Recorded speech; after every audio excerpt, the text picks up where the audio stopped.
Okay.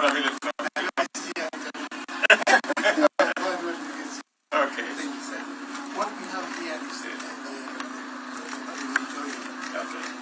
give them power to read. Yes. So my concept for the design was the eye. The eye. Yes. So if you look at that, it looks like an eye. Yes. So the auditorium where we are here, we're starting somewhere here. This building is somewhere down here. Okay. And once you come in, you find that it has 1,500 auditorium and 1,500 seater.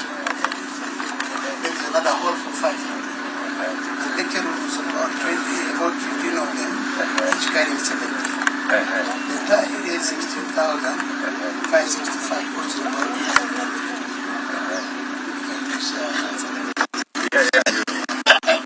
That is how much per square meter? I've put 50, but I know we can come. I'm doing in affordable housing. I'm doing 40. I'm aware. So we'll try and bring this one down. So 900 downstairs, 600 out on the balcony. These are behind. Classrooms are behind. But on different levels. Different levels. How many? There are 4 levels. 4 levels. Yes. You can see here. Yes. 1, 2, 3, 4. Yes. So the top one, we have a restaurant. Okay. Now, if you came to the inside of the building, this is what it looks like. Yes. We have 900 people on the lower ground. Yes. On the lower Floor. And then in the balcony we have 600. Yes. That gives you the 1,500. And this is the approach. So you see how many classrooms are there? We've got 4 times 3. 12. 12 lecture. 12 lecture halls, each carrying 70. Okay. Then when you go to the top, the rooftop, Yes. we have a restaurant. Okay. We have tried to give the dimensional feel of it. And the big idea is that the whole thing looks like an eye. This is the roof. It's going to be a wonderful thing. It will take 2 years to build. 2 years. Okay, Jerry. Thank you very much. We'll now have His Excellency join the procession as we prepare to go to the Grand Square. Procession ready as we progress now to the Graduation Square.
Graduation ceremony, Uzima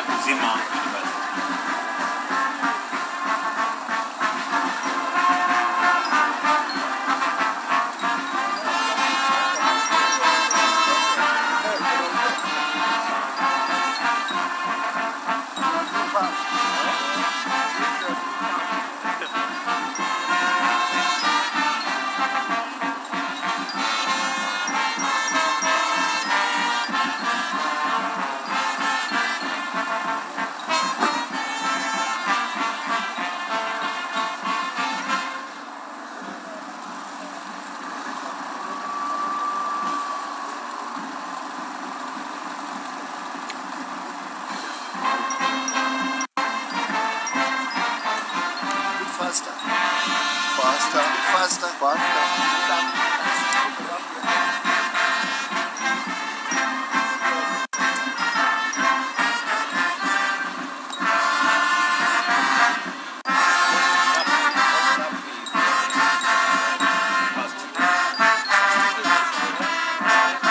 will maintain our standing position, and even after the procession is done,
Your Excellency, I request that you remain standing. We'll have three anthems in sequence, starting with the Kenyan National Anthem, followed by the East African Anthem, and finally, the Uzima University Anthem in sequence. The anthems.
city become the center of excellence in medical education. In medical education.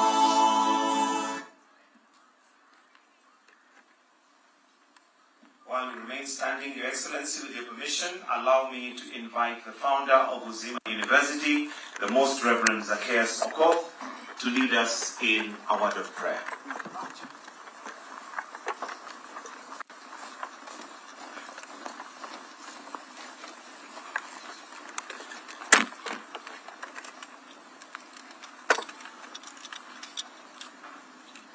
In the name of the Father, and of the Son, and of the Holy Spirit.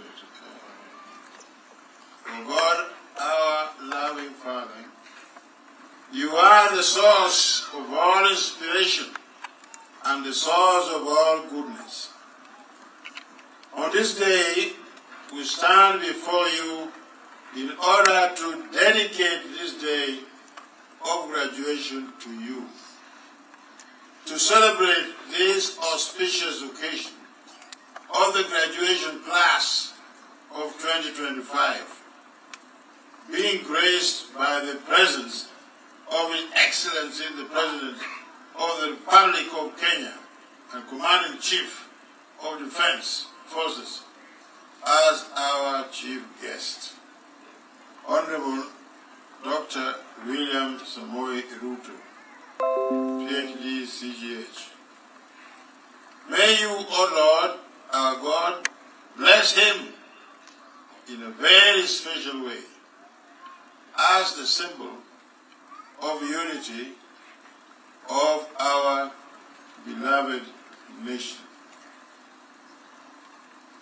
May you, O Lord, bless his agenda for the transformation of our nation, so that in answer to his call of office, he may serve the nation without fear or favor. Bless him and his family and all families in Kenya, so that your name may be glorified through the work of his hands.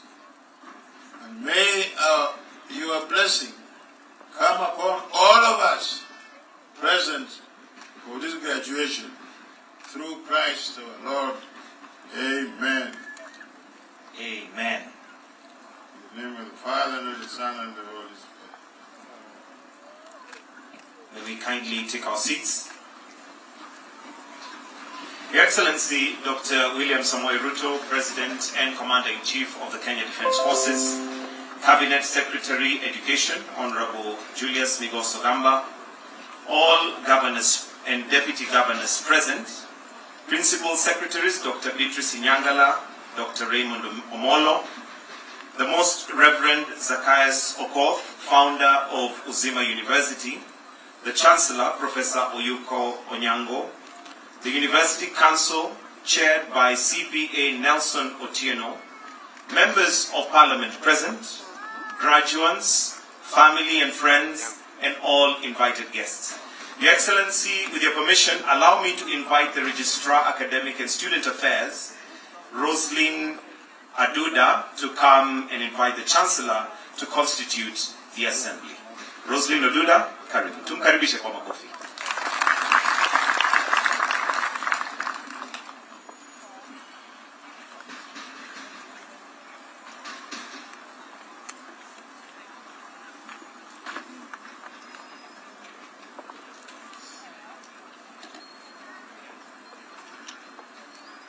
Your Excellency, sir, subject to the Charter of Uzima University, the Universities Act 2012, the university may confer the degree of Doctor, Master, and Bachelor, and such other degree as may be provided for in the statutes, and award diploma, certificate, and other awards.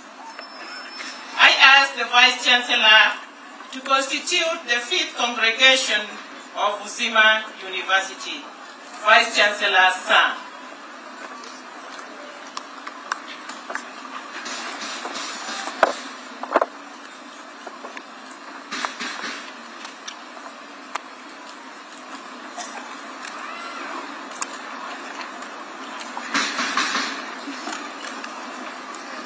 By the powers conferred on me by Uzima University statutes, I hereby constitute the 5th congregation of the graduation ceremony of Uzima University on this Friday, 30th day of January 2026, the year of the Lord.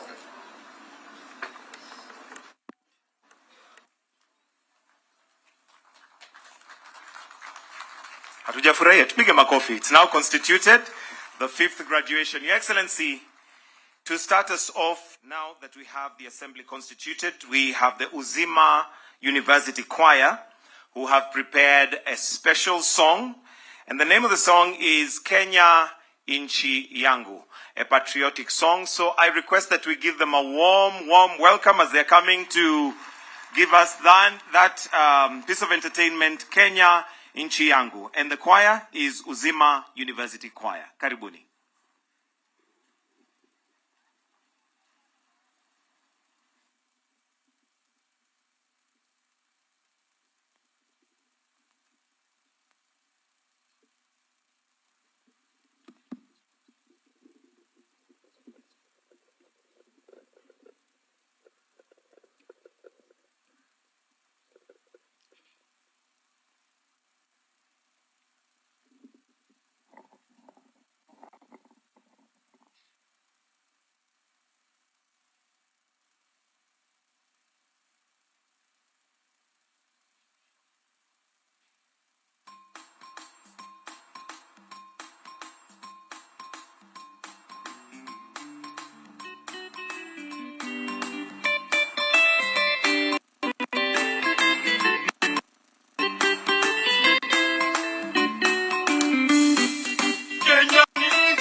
tuwapigie makofi mazuri zaidi ya hayo.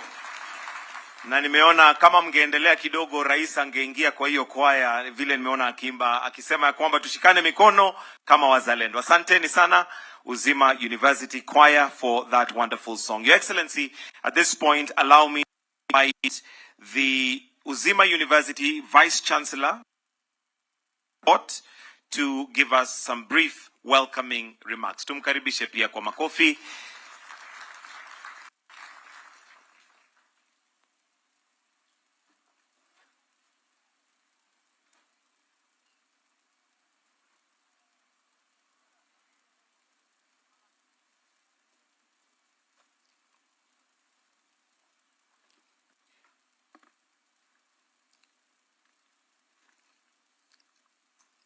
Your Excellency, Dr. William Samoei Ruto, PhD, CGH, President of the Republic of Kenya, and Commander-in-Chief of the Kenya Defense Forces. Your Excellencies, the Governors present, Your Excellencies, the Deputy Governors present, Honorable Julius Migos Ogamba, the Cabinet Secretary of Education, and all Honorable Cabinet Secretaries present, Principal Secretary, Ministry of Interior and National Administration, and other Principal Secretaries present, Honorable Senators of the National Assembly, Honorable Members of the National Assembly present, Honorable women representatives present, the Nyanza Regional Commissioner, the Nyanza Regional Police Commandant, Honorable members of the County Assembly, the Commission for University Education, the Chair and CEO of Kenya Medical Practitioners and Dentists Council, Honorable Chairs of Councils of various universities here present, the Board of Trustees of Uzima University, Chair and members of Uzima University Council, the Senate, the management, faculty, support staff, and students of Uzima University, distinguished guests, dear parents and guardians, beloved graduates, the reason why we are gathered here today. Your Excellency, we are indeed deeply honored to have you in our midst as you celebrate with us the 5th graduation of Uzima University, whose theme is the positive impact of sound medical training in the 21st century. Indeed, to reach this far, it is the hand of God that has guided us, and to Him we give thanks and glory. The milestones of Uzima University since its inception in July 2012 are indeed a testimony of sound medical training we have in this university. We did not walk alone because our aim was to go far and still remains to go far. We walked along with Kenya's rigorous accreditation body, namely the Commission for University Education, that deals with standards. And together with them, we worked also with the hawk-eyed regulatory bodies in Kenya who deal with the training, namely the Kenya Medical Practitioners and Dentists Council, the Nursing Council of Kenya, the Clinical Officers Council. In 2012, we opened our doors with 3 accredited programs, namely MBCHB, which is an Italian acronym meaning Baccalaureato in Medicina, and Baccalaureato in Chirurgo, meaning Bachelor of Medicine and Bachelor of Surgery. The second program was Bachelor of Science in Nursing. And the last program was Bachelor of Science in Microbiology. These initial 3 programs were designed to meet our mission, vision, and philosophy. From the very start, because of our niche, we aimed at being the center of excellence in medical training in Kenya, a feat we are about to achieve.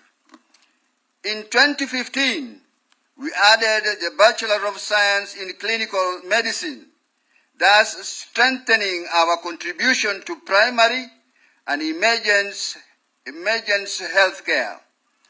On 4th March 2020, the late Cabinet Secretary of Education, Professor George Magoha, together with the then Chairman of the Commission for University Education, Professor Chacha Nyaigoti Chacha, who is present here today, granted Uzima University the letter of interim authority, declaring Uzima University independent and autonomous, delinking it from the Catholic University of Eastern Africa, and allowing Uzima University as a new and emerging medical school among giants in Kenya.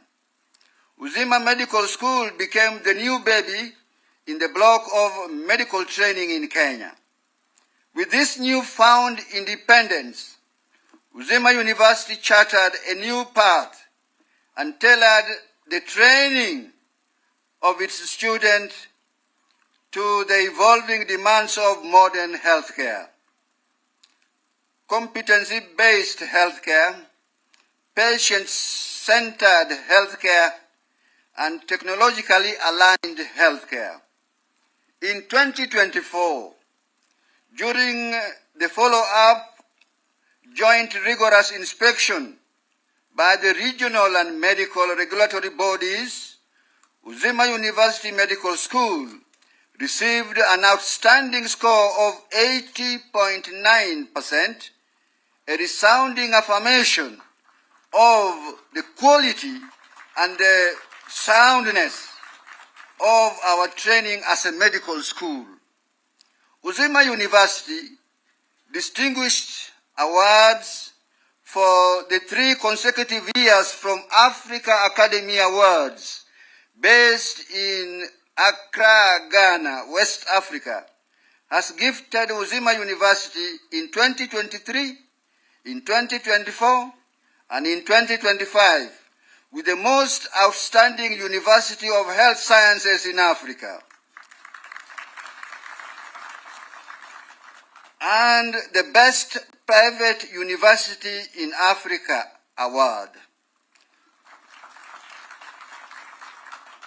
These 3 awards reflect the positive impact of our training in the continent because of our niche as a medical school.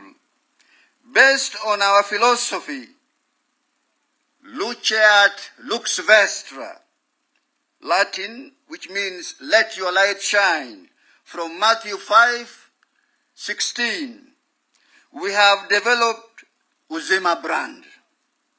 The crowning milestone of 2025 was, of course, as you know, Your Excellency, the award of the Charter.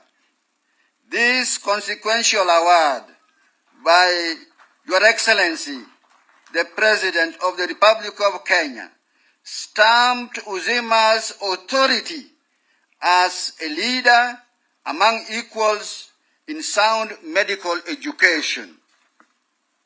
Your Excellency, today our alumni serve in your government. A case in point is our student 001, Dr. Hezron Omondi Omolo. He and others serve in various capacities, grinding the wheels of healthcare service delivery, thereby advancing the bottom-up agenda to alleviate Kenyans in order to achieve universal health coverage in different hospitals across the 47 counties of the Republic of Kenya. On global partnership, Uzima University has made it possible to create global campus, bridging the global north and the global south through collaborative medical expertise in digital education. Today, Your Excellency, we are honored to have in our midst Dr. Barry Bacon and his wife, and a team of visiting professors from United States of America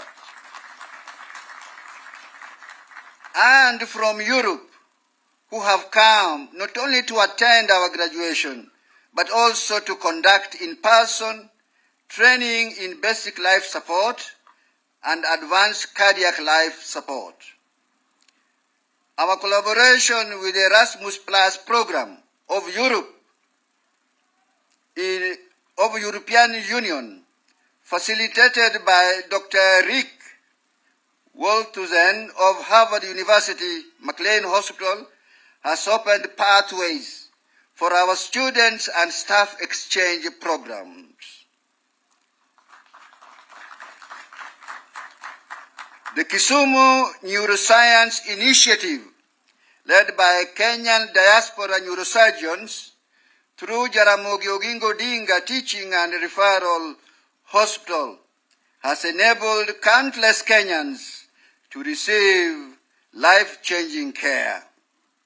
As a medical school, Uzima University is deeply honored to work with our invaluable local partners that has anchored our clinical training and community service, namely Jaramogi Oginga Odinga Teaching, Research and Referral Hospital, Kisumu County Referral Hospital, Vihiga County Referral Hospital, Kisii County Teaching and Referral Hospital, Siaya County Referral Hospital, Migori County Referral Hospital, and Homa Bay County Referral Hospital.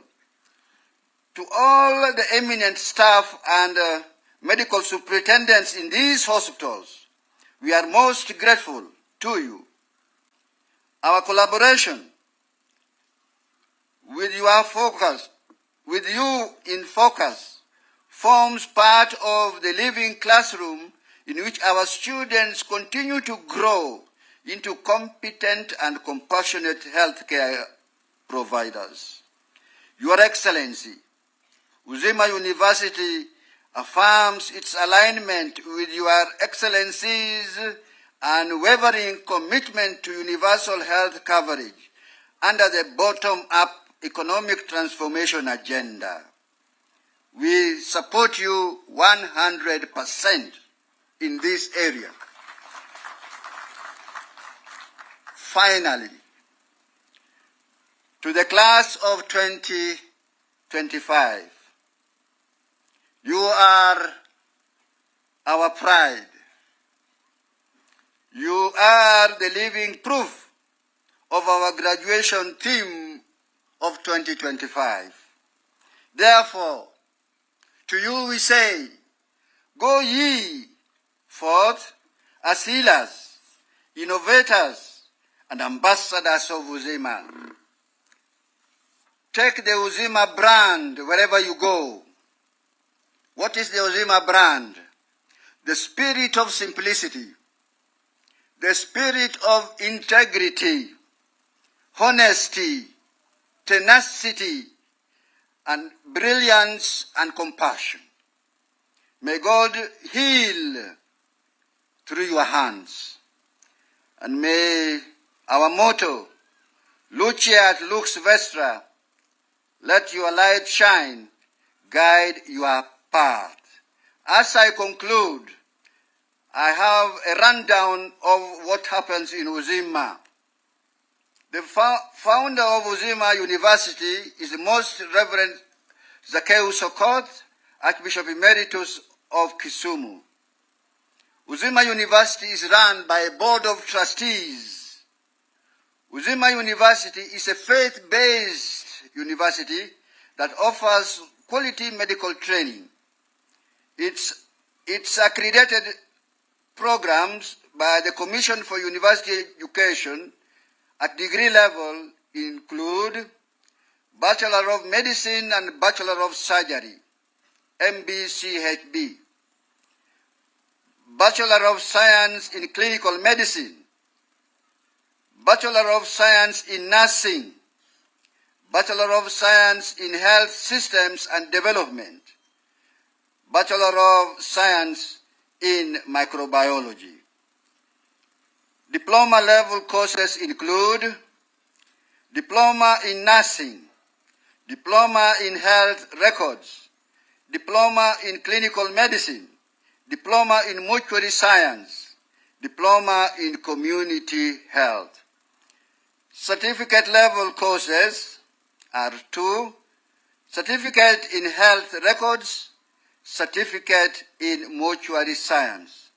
The number of graduates trained by Uzima University since its inception in July 2012 stands at 1,666 graduates.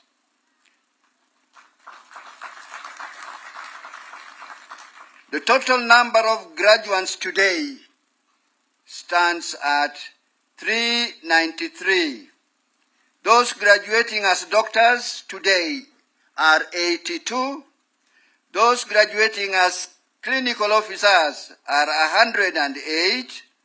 Those graduating as nurses are 97. Those graduating as microbiologists are 4. Those graduating with a diploma in health records are 14. Diploma in clinical medicine are 9. Diploma in community health are 4. Diploma in nursing are 27. Diploma in mortuary science are 11. Certificate in health records are 19.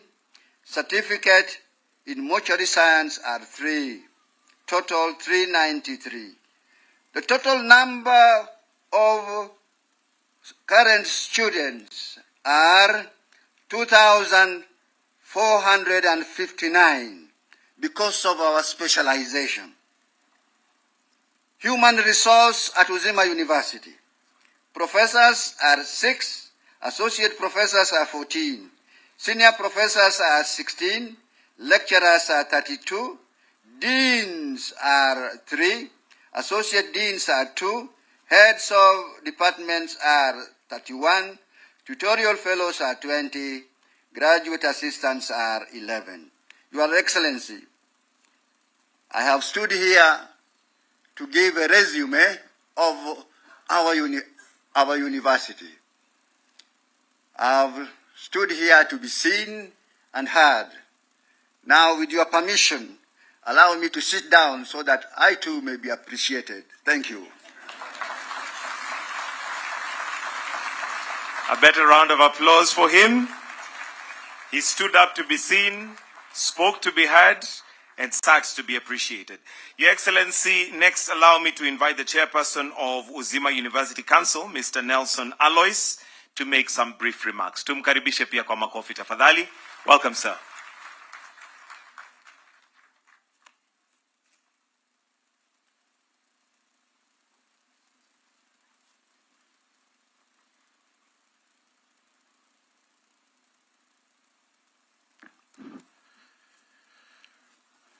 Your Excellency, Dr. William Samoei Ruto, PhD, CGH, President of the Republic of Kenya, and Commander-in-Chief of the Defense Forces, the Cabinet Secretary, Ministry of Education, the Principal Secretaries present, Governors present, the founder of Uzima University, Board of Trustees, and esteemed members of the Council present.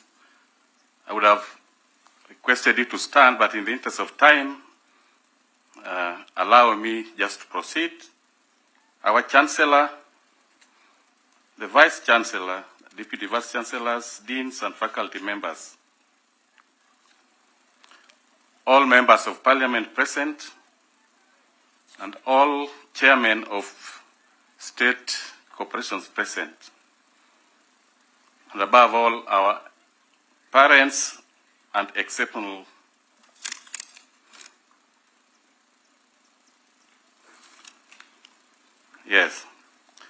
and above all, the graduating class of 2025. It is with profound honor and distinct privilege to stand before you today as chairman of Uzima University Council on this momentous occasion.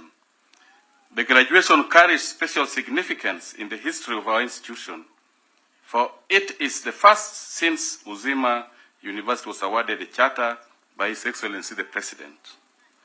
We are deeply grateful that His Excellency graciously accepted our invitation to serve here as chief guest. Your Excellency, Uzima University will forever cherish this honor. Allow me to extend my heartfelt congratulations to each member of the class of 2025. Your journey to this day has been marked by sacrifice, resilience, and unwavering determination. You have endured long nights of study, rigorous examination, demanding clinical rotations, transformative community engagement. Today you stand not merely as graduates, but as emerging leaders, equipped, empowered, and ready to shape the future of healthcare in this country and beyond. Graduation, ladies and gentlemen, is more than a ceremony. It is a rite of passage, a moment when you step from the structured world of academics into a global landscape defined by complexity, uncertainty, and opportunity. Yet, it is precisely in such spaces that innovation thrives and leadership is forged. Uzima University has founded you on the pillars of integrity, service, and excellence. These values are not ornamental. They are the ethical compass of the healer, the foundation of professional conduct, and the essence of responsible leadership. They will guide you in moments when protocols fall short, when systems strain, and when human lives depend on your judgment. This year's theme, the positive impact of sound medical training in the 21st century, is both timely and urgent. We live in an era where medicine is being reshaped by artificial intelligence, telemedicine, biotechnology, and genetic science. At the same time, we confront global challenges, climate-related health crises, antimicrobial resistance, mental health burdens, and widening health inequities. In such a world, static training produces obsolete professionals. That is why Uzima University has embraced dynamic, adaptive, and impact-driven medical education. An education that sharpens the mind, strengthens the character, and nurtures compassion. You have been trained not only to treat disease, but to understand systems. Not only to read laboratory results, but interpret the social and environmental determinants of health. Not only to respond to illnesses, but to champion wellness. This is the essence of impactful medical training in our century. As you leave these gates, carry with you a global consciousness. The 21st century medic cannot afford to be insular. Disease respects no borders.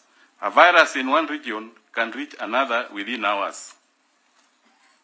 A polluted river upstream becomes a nutrient of crisis downstream. Climate change is not a distant concern. It is a present and escalating public health emergency. Your training has prepared you to integrate planet health into your practice. Clean air is a respiratory issue. Food insecurity is a maternal and pediatric crisis. Environmental degradation is a clinical concern.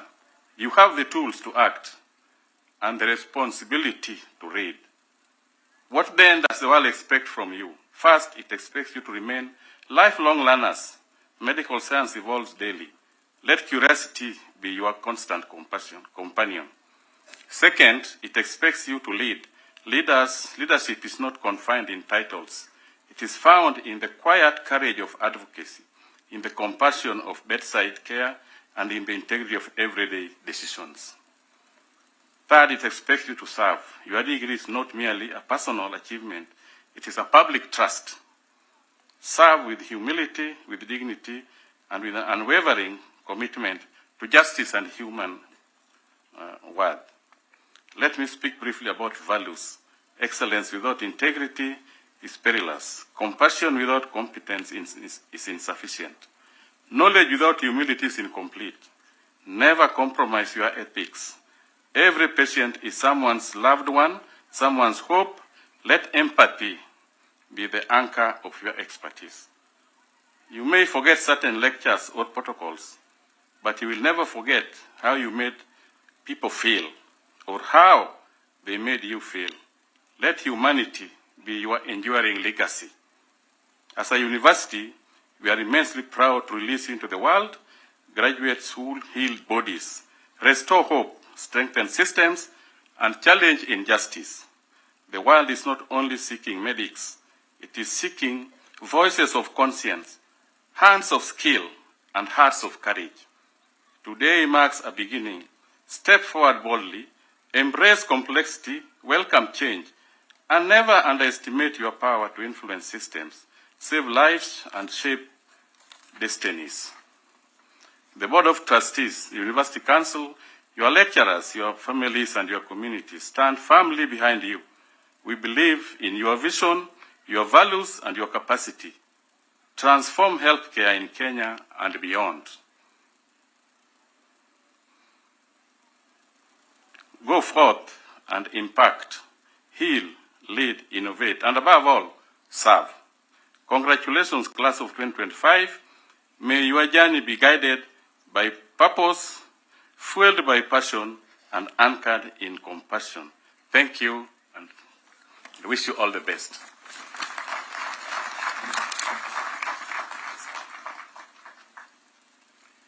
Thank you very much, Chairperson, Mr. Nelson Alois. Your Excellency, next, let's hear from the founder, Uzima University, Most Reverend Zacchaeus Okoth, to give us some brief remarks. Tumkaribishe pia kwa makofi.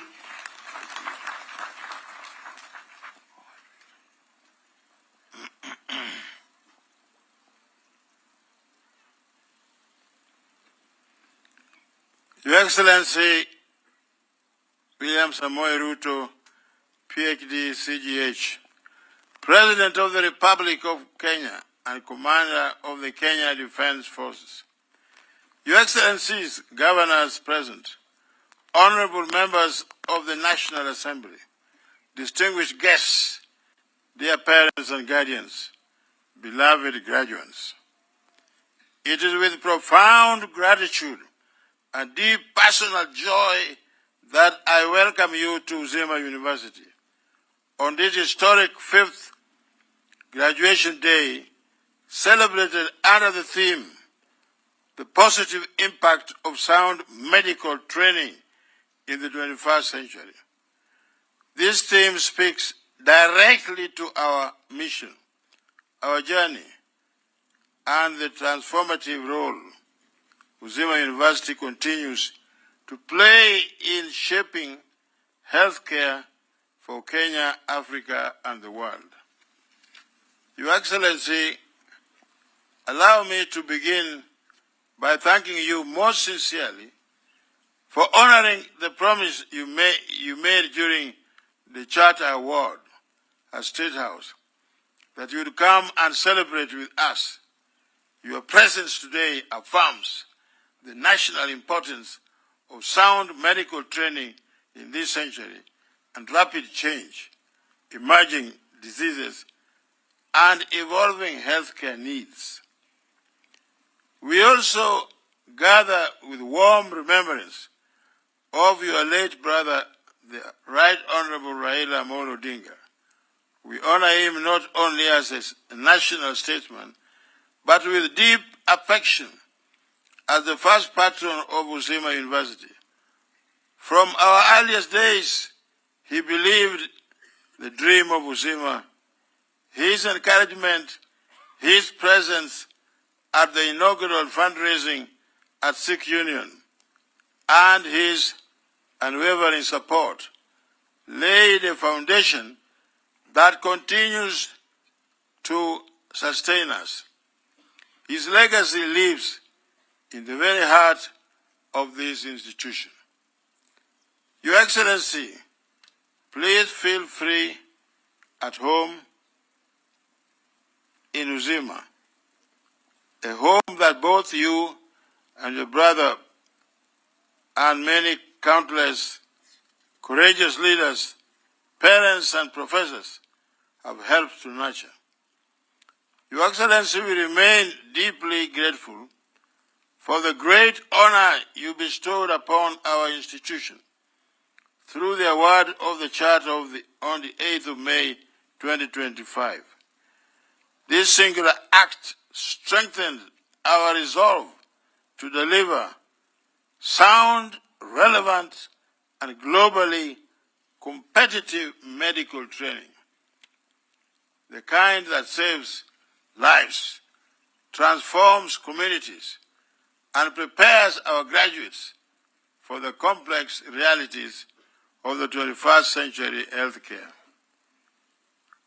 Allow me also to express our heartfelt appreciation for your acceptance to support the construction of the state-of-the-art student hostels for both male and female students, and enjoying tribute to the late Right Honorable Raila Amolo Odinga, whose generosity and belief in Uzima University were evident from the very beginning. Your own support through the Charter and the grant for the hostels has written yet another chapter of hope and progress in our journey. We are equally grateful for your commitment to ensure that Uzima University receives its outstanding capitation owed since 2016 in structured tranches.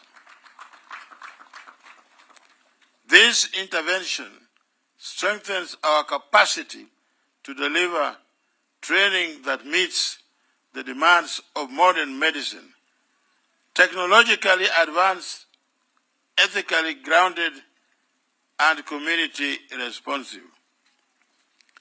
I wish to acknowledge with deep respect all the regulatory bodies that have worked with us, offering professional guidance, ensuring quality, and helping us remain steadfast in our pursuit of excellence in training healthcare providers for Kenya, East Africa, Africa, and the world.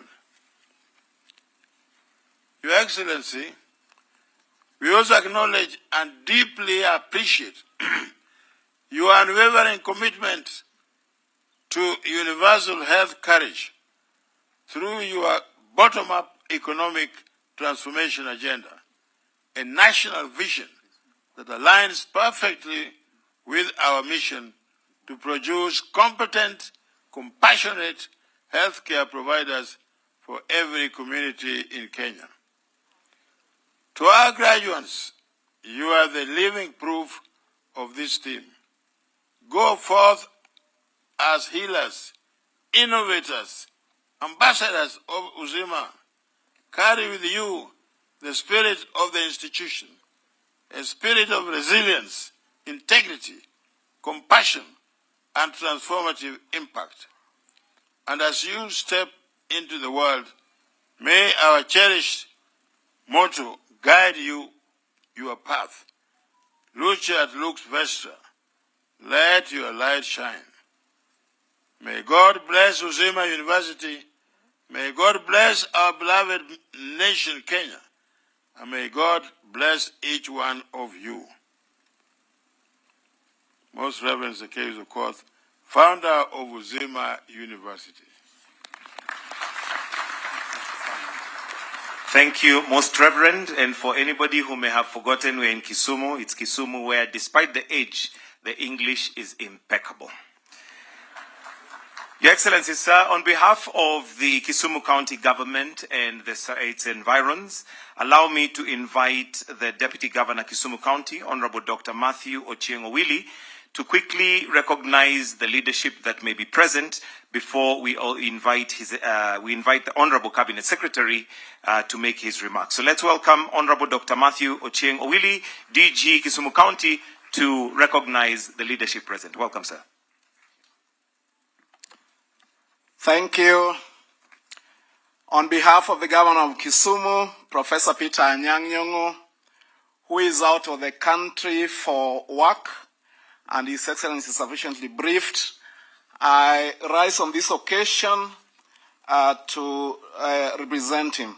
So, Your Excellency, the President of the Republic of Kenya and Commander-in-Chief of the Kenya Defense Forces, Dr. William Samoei Ruto, CGH, PhD, allow me to ride on the protocol already set for the interest of time, but to recognize all leaders present here today and indeed the graduates on whose behalf we are here this day. I will want to recognize the presence of the leadership gathered here, especially the elected ones. We have quite a number of members of the County Assembly. Wherever you are, please feel welcome. Your Excellency, you also have on board the Speaker of the County Assembly of Kisumu, the Honorable Elisha Jack Oraro. We have here the Chair of Dual and Member of Parliament for Seme constituency, the Honorable Dr. James Wambura Nyikal. We have here the Member of Parliament for Kisumu West, the Honorable Rosa Akinyi Buyu. Your Excellency, we have here the Member of Parliament for Kisumu East, the Honorable Shakil Shabir. We also have here the Member of Parliament of Kisumu Central, the Honorable Dr. Joshua Oron. We have here, Your Excellency, the Member of Parliament for Nyando, the Honorable Jared Okelo. We have here the Member of Parliament for Nyakach, the Honorable Aduma Owur. We also have here, Your Excellency, the Member of Parliament for Arieda, the Honorable Otiende Amolo, Senior Counsel. He also serves as the Vice Chair of the ODM Party. So the following are the remarks of the Governor of the County of Kisumu. Ladies and gentlemen, I am deeply honored and profoundly humbled to join you on this occasion of the 5th graduation ceremony of Uzima University. Now, this institution occupies a special and strategic place in the development trajectory of Kisumu County and the wider Lake region. Its deliberate focus on training medical professionals whose contribution to the health and well-being of our people cannot be gainsaid. It means a lot to us. Allow me, Your Excellency, to express our sincere and heartfelt gratitude for your exemplary leadership and for the recognition you continue to accord to outstanding Kenyans who have served our nation with distinction. We are particularly honored by your recognition of one of our own country's most celebrated trailblazers. She's not present with us here today, whom you duly nominated as Ambassador and Permanent Representative to the United Nations Environment Program, UNEP, Mama Canon Dr. Ida Betty Odinga. Equally, we are profoundly grateful to the conferment of the Chief of the Order of the Burning Spear, First Class, upon Uzima's University founding chancellor, the Most Reverend Archbishop Emeritus Zacchaeus Okoth. Of course, as well as upon my deputy, Dr. Matthew Owili. And I must say, Your Excellency, I am also extremely grateful for that recognition. Now, these honors are not only a personal affirmation of exemplary service, but also a powerful recognition of the values of integrity, sacrifice, commitment to national development that they both embody. Now, this is not a mean or a feat, and it comes with a lot of responsibility. Among them, I wish to challenge the university's leadership to think boldly and act strategically. Now, this new status must translate into expanded academic depth, stronger research capacity, and robust international and local partnerships. Of particular interest, Your Excellency, may I urge Uzima University to put more effort and attention on research in training with a focus on non-communicable diseases like sickle cell, anemia, cancer, diabetes, and other emerging public health challenges. Now, these particular ones have continued to place an enormous burden on our healthcare systems and families in this region. As you may be aware, the university established a collaboration with JOTRH. Now, this places Uzima University at a distinct advantage. The recent elevation of JOTRH to a level 6 national referral facility has positioned Kisumu as a medical hub for the Lake region and beyond. This development presents Uzima University with an unparalleled opportunity to scale up clinical training, translational research, and specialist care, thereby widening its academic and societal impact.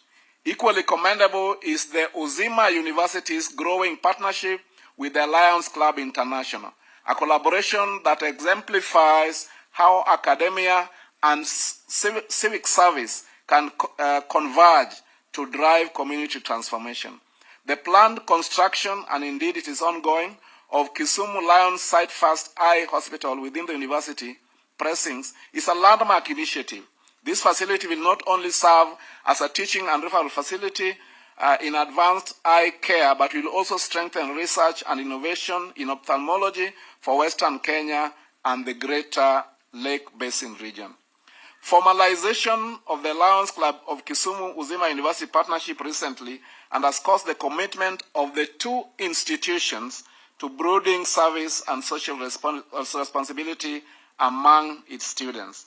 Now, through joint community outreach programs, including eye screening camps, diabetes screening, and cataract surgeries, Uzima University is now able to exemplify the fact that the medical education is best grounded in real community desires and in interest.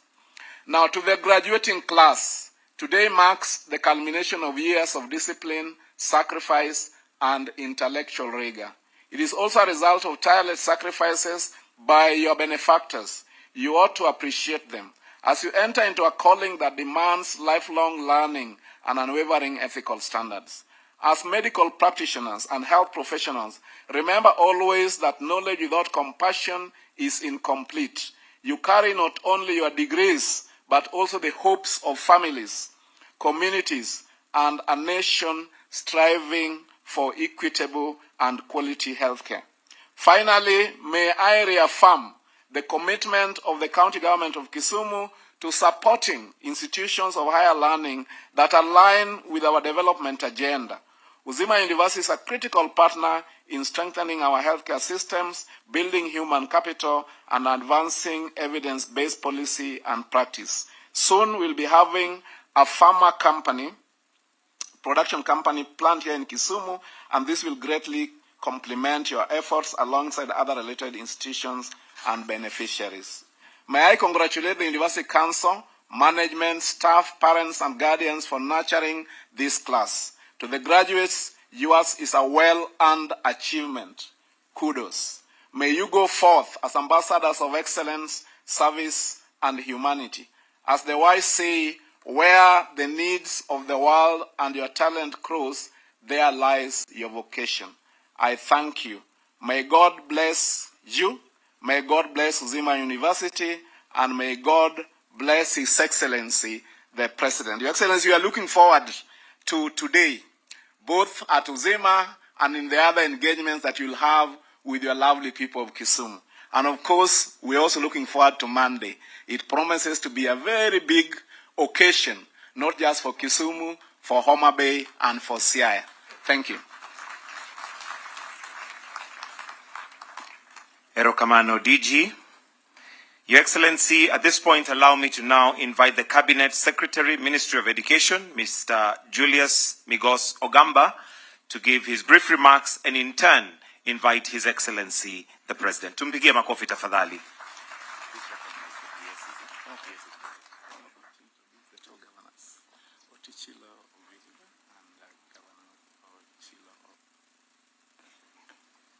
Thank you, Kitonga. Your Excellency, Dr. William Samoei Ruto, President of the Republic of Kenya,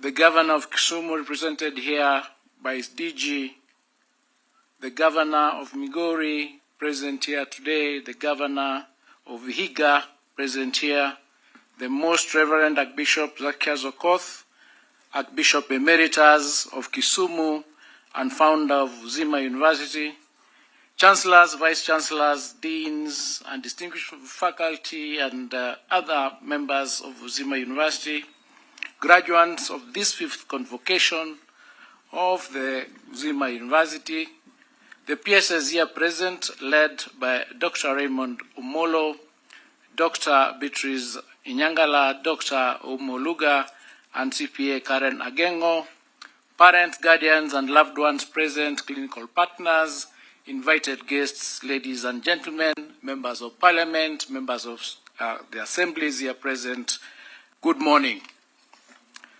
As I stand before you here on this momentous day, celebrating the 5th graduation of Uzima University, I acknowledge with profound gratitude the Most Reverend Archbishop Zacchaeus Okoth, Archbishop Emeritus of the Kisumu Archdiocese and founder of Uzima University, whose vision and leadership laid the foundation for this Center for Medical Education and Research. We also recognize the Board of Trustees, the Council, the Senate, our dedicated faculty, clinical partners, families, and all those whose sacrifices have made this day possible, creating a shining example of academic excellence and professional competence. I wish to place on record our sincere appreciation for the critical role played by regulatory authorities and oversight bodies that have guided Uzima's growth and safeguarded the quality of medical education in Kenya. The Commission for University Education has provided the regulatory framework and oversight that ensure academic standards and institutional integrity. The Kenya Medical Practitioners and Dentists Council, the Nursing Council of Kenya, and the Clinical Officers Council have each been indispensable partners in professional regulation, curriculum approval, clinical training standards, and license pathways. Their collective work protects patients, upholds professional ethics, and ensures that the graduates that we honor today are competent, accountable, and ready to serve. Uzima's story is one of steady and purposeful growth, from opening its doors to the first medical students in January 2012, through the first graduations in nursing and clinical medicine, to the award of the Letter of Interim Authority in March 2020, this university has remained faithful to its mission, which is to train morally upright, innovative, and research-minded health professionals who serve the most vulnerable among us. Today's graduates are yet another living testament to that mission, and I congratulate you for this milestone. Graduates, what you receive today is more than a certificate or a degree. You are bequeathed both the honor of the responsibility to apply knowledge with humility, to practice with integrity, and to serve with compassion. Uzima University's values: service to life in its wholeness, professionalism, creativity, solidarity, and excellence are not mere words. They are the compass that you must use to guide your decisions in the theater, in the clinics, and in the community. Always remember and carry with you the university's motto Lusat Lux Vestra, let your light shine. This institution's emphasis on the competency-based education, community-focused research, and service delivery has prepared you for the realities of healthcare in our region.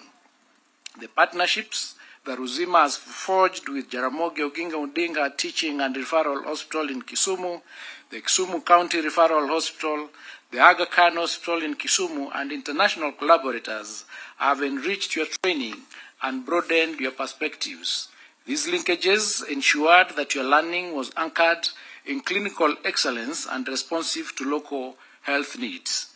As you step into professional practice, you do so at a pivotal moment to our nation's health sector. Under the leadership of His Excellency the President, Kenya is undertaking bold reforms to re-engineer our health system, strengthening infrastructure, expanding access, and investing in the health workforce. These reforms create opportunities for you to serve with dignity and to shape a health system that is resilient, equitable, and community-centered.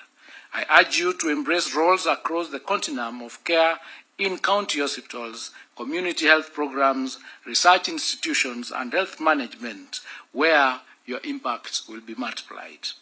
Allow me to leave you with a brief scripture to guide your service, and this is found in the book of John chapter 10, verse 10.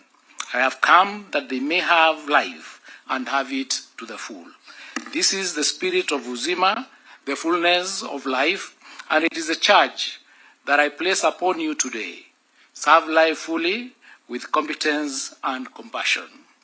Your Excellency, allow me to thank you for the directive that you gave last week on the basis of ensuring that all our students in grade 9 transition to grade 10 without necessarily having the fees required or having uniforms.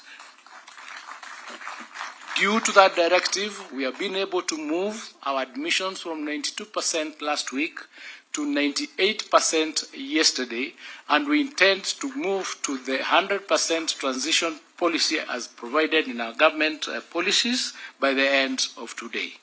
I want to take this opportunity to urge all the principals to admit the students that are remaining, and we've also instructed our field officers to collect the data of all these students so that we can be able to do what is necessary to ensure that our mandate under Article 53 of the Constitution is done. So, ladies and gentlemen, we will be able to resolve this issue that relates to the uniforms and the school feeding, and we urge Kenyans to be patient as the ministry and the government works for a solution to ensure that our children will never again be denied education because of uniforms or lunch money or any other levies that are not provided for by government. Ladies and gentlemen, may I now request that we all stand as I invite His Excellency the President to address this convocation. Your Excellency, I thank you and God bless you.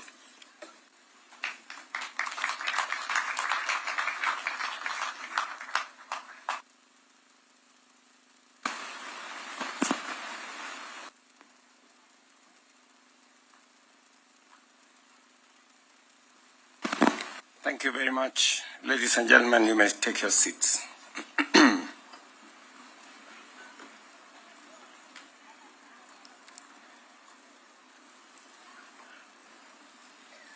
The Most Reverend Zacchaeus Okoth, founder of Uzima University, the Chancellor and faculty, distinguished guests, parents and guardians, our dear esteemed graduates, ladies and gentlemen,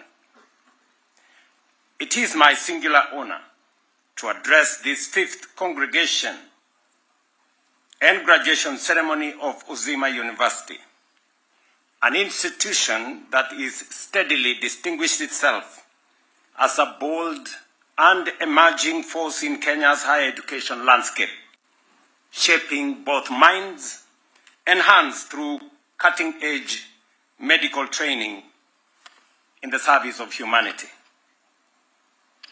From its approval 15 years ago to its opening in 2012, with 3 pioneering programs, Bachelor of Medicine and Bachelor of Surgery, Nursing, and Microbiology, through the introduction of clinical medicine, the granting of letter of interim authority, and the crowning achievement of a full university charter last year, Uzima University has deliberately carved out its place in medical training and stands ready to leave an indelible mark. Ladies and gentlemen, I am deeply impressed by the ambition of Uzima University. It proves that the greatness of an institution is measured not by its age, not by its size, but by the scale of its ambition, not by what it promises, but what it delivers.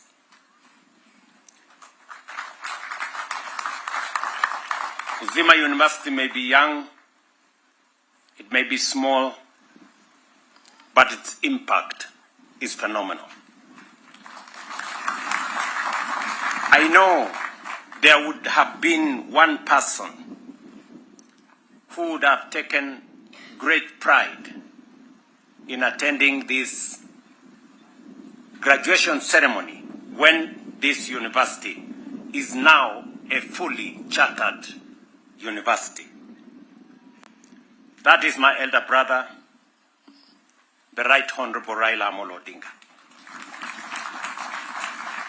And I say so because when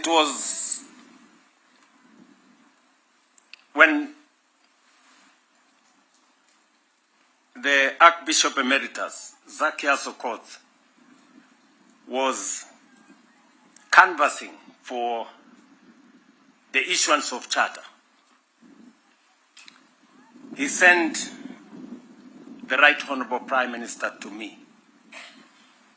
And we had a conversation with him. And he told me the history he has had with this great institution from the humble beginning of a fundraising here in Kisumu. And he told me, Mr. President, Zacchaeus Okoth is a great leader, great spiritual leader, and also a champion of education.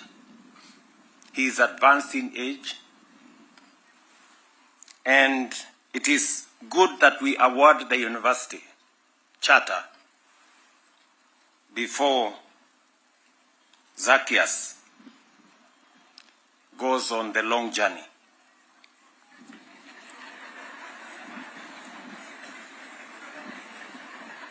And it was quite a moment, and I'm telling you what we discussed.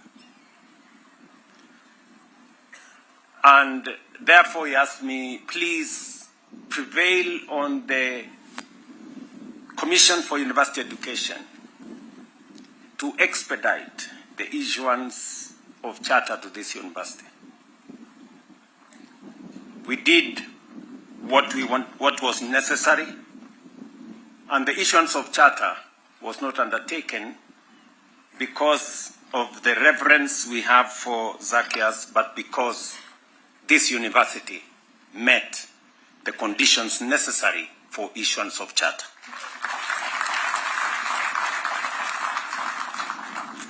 And so he was present when the issuance of charter was undertaken. And the late Honorable Prime Minister told me, if anything happens to Zacchaeus, I know he will be happy that finally the university is founded, is now a fully fledged university, chartered under the laws of Kenya. Little did we know that, in fact, it is our elder brother, the Right Honorable Raila Odinga, that would not be here today. But in him, we have his fruits here. What has been accomplished in this university has the fingerprints of the Right Honorable Raila Amolo Odinga. And we are truly grateful to him for the contribution he made to what this university is today. Allow me, ladies and gentlemen, to illustrate. Uzima's global partnerships are fast becoming a launchpad for excellence. The Uzima Global Campus now serves as a working bridge between the Global North and the Global South, bringing world-class expertise directly to Kenya, and particularly to Kisumu. Today, we are honored by visiting medical trainers from leading institutions such as Johns Hopkins University, Harvard University, and the University of Oxford, who have delivered hands-on clinical training, transferring not only knowledge, but also the latest life-saving skills in modern healthcare. Through international exchange programs, students and faculty are strengthening healthcare capacity and professional excellence. Specialist collaborations are expanding neurosurgical care and demonstrating the power of diaspora expertise working hand in hand with local talent. And now, through a major global research partnership, Uzima stands at the threshold of establishing a world-class oncology and hematology research center, a clinical trials hub, and a training ground for the next generation of cancer specialists. And I want to congratulate this university. You are making the right steps in the right direction. Taken together, these initiatives complete the picture of a university setting its sights on excellence, on relevance, and on serving society. That same level of ambition is one we must embrace and cultivate consistently, both as a people and also as a nation. I speak about raising ambition and about raising the bar with special conviction because it is a cause I deeply believe in and have relentlessly championed. A nation rises only as high as the level of its ambition. For far too long, we settled for the bare minimum. Too often, when faced with choices requiring short-term sacrifices for long-term prosperity, we chose comfort over courage, content to go along simply to get along. That is why affordable housing remains a promise deferred. That is why universal health coverage remained out of reach for many. That is why our savings were paltry compared to neighbors with smaller economies. That is why many of our universities drifted towards insolvency, funded in promise, but not in reality. But that is not the situation anymore. That era of average, of making peace with mediocrity, is well and truly behind us. Today, universal health coverage is a lived reality, with more than 29 million Kenyans registered under the Social Health Authority. And my PS for Health is right here to confirm the statistics. Across the country, over 240 affordable housing units are at various stages of completion, restoring dignity and creating jobs. In fact, after this function, I will be launching such affordable housing program right here in Kisumu. In 30 months, we have more than doubled what we had saved in 60 years through NSSF. I mean, in the last 2.5 years, we have raised the level of our savings, social security savings for that matter, from 312 billion saved in 60 years to now 670 billion by this month. Through the new student funding model, university support is now anchored on merit and need, restoring fairness and sustainability to higher education. These reforms matter because they shape the country you, our graduates, are now stepping forward to serve and to strengthen. Allow me to choose my closing remarks with a personal reflection. Like many of you, I was not born into privilege. I did not come from a famous family. I did not inherit health or advantage. What I received from my parents was far more enduring. Faith in God, belief in myself, and the discipline of hard work. Faith gave me purpose. Self-belief shaped my response to challenges. Hard work opened doors that once seemed firmly shut. Here is the great equalizer of life. Whether born rich or poor, known or unknown, connected or unacknowledged, these three gifts remain available to all for free. Faith, self-belief, hard work. They cannot be bought. They cannot be patented. They are not reserved for the chosen few, even though few choose them. With faith, self-belief, and hard work, your starting point does not define your destination. Your background does not limit your future. Your present circumstances do not dictate your final story. So, graduates, go forth and become practical dreamers, men and women who dream at night and work by day to fulfill those dreams. That is the spirit this university has planted in you. May your purpose be clear, your courage steady, and your effort tireless and rewarding. Congratulations to all of you.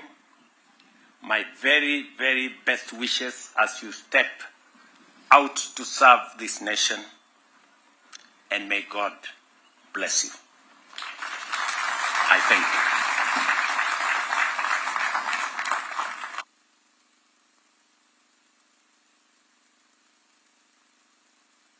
Another round of applause for His Excellency, the President of this great nation, Dr. William Samoei Ruto. Let's take our seats, please. Your Excellency, with your permission, we'll now progress to the oathing ceremony and conferment of respective degrees, diplomas, and certificates.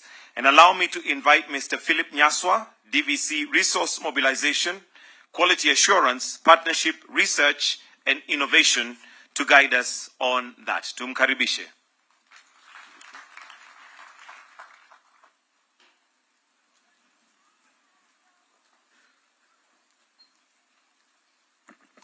Your Excellency, sir, with your permission, allow me to call on stage the Dean School of Medicine, accompanied by the team, the Chair of Kenya Medical Practitioners and Dentists Council, and the CEO, to administer oath to our School of Medicine.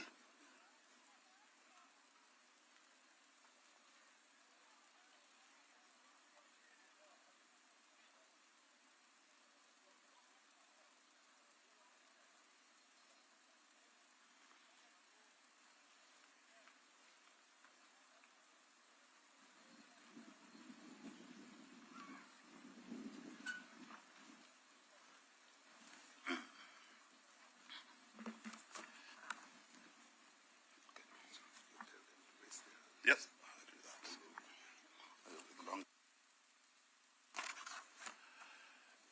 May the graduates for the degree of MPCHB please be upstanding.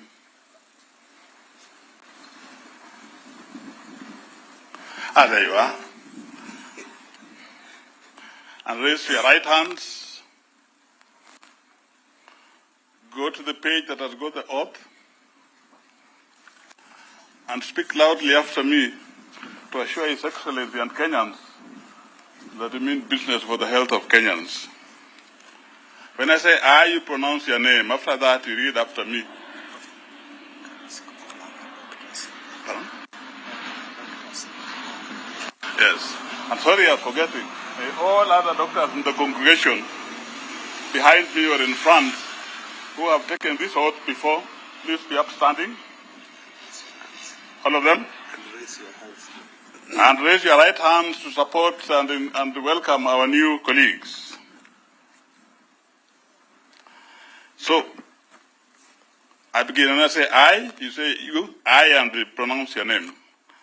I solemnly pledge myself to consecrate my life to the service of humanity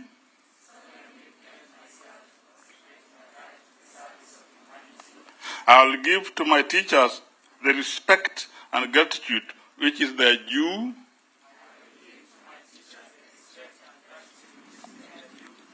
I will practice my profession with conscience and dignity. The health of my patient will be my first consideration.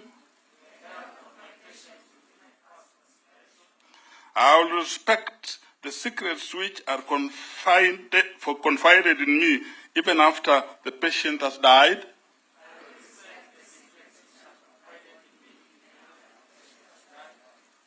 I will maintain by all the means in my power the honor and the noble tradition of the medical profession.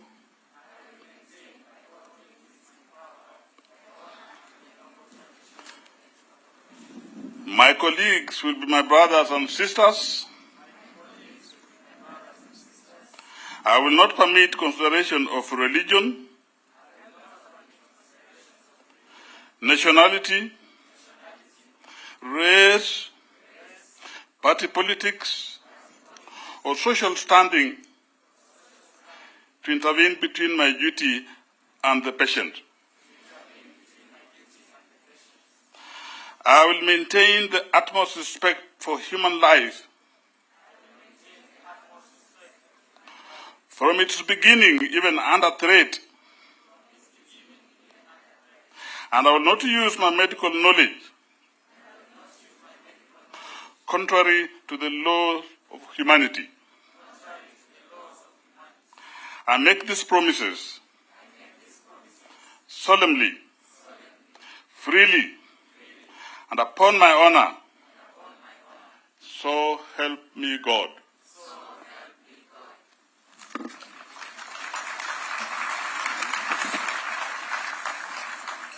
We go back.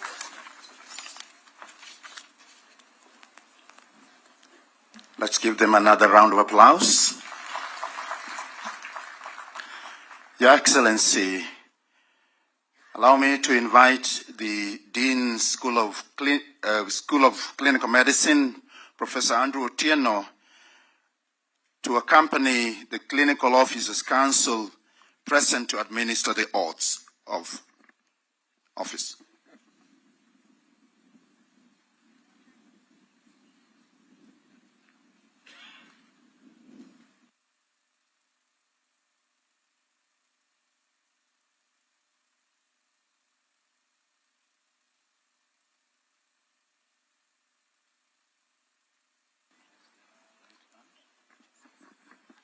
May all the clinical medicine student graduates rise up, diploma and degree.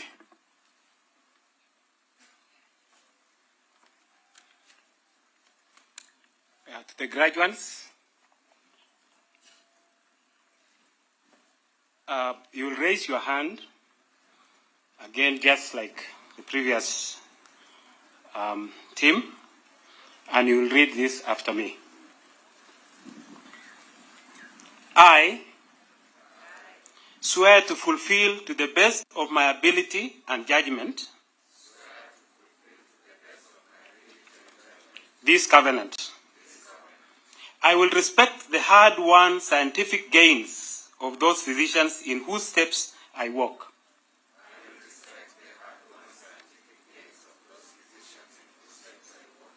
And gladly share such knowledge as is mine with those who are to follow.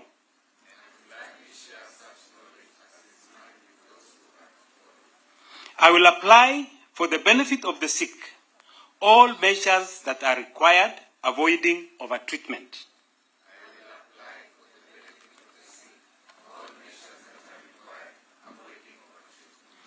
I will remember that there is art to medicine as well as science, and that warmth, sympathy, and understanding may outweigh the surgeon's knife or the chemist's drug.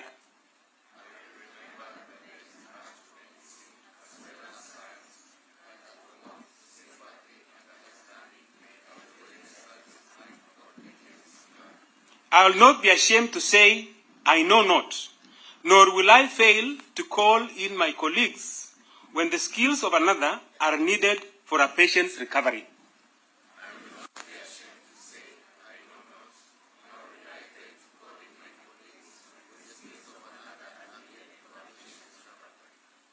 I will respect the privacy of my patients, for their problems are not disclosed to me that the world may know.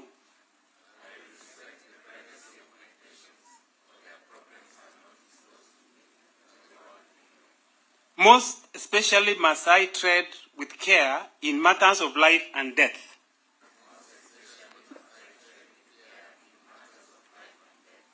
If it is given to me to save life, all thanks. But it may also be within my power to take a life. This awesome responsibility must be faced with great humbleness and awareness of my own frailty.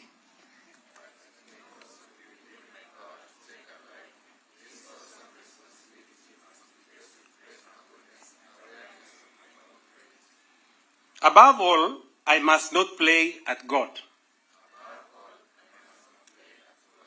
I will remember that I do not treat a fever chat, a cancerous growth, but a sick human being whose illness may affect the person's family and economic stability.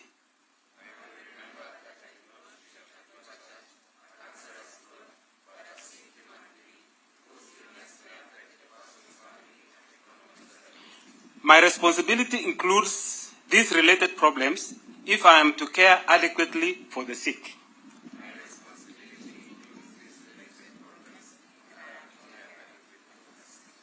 I will prevent disease whenever I can, for prevention is preferable to cure.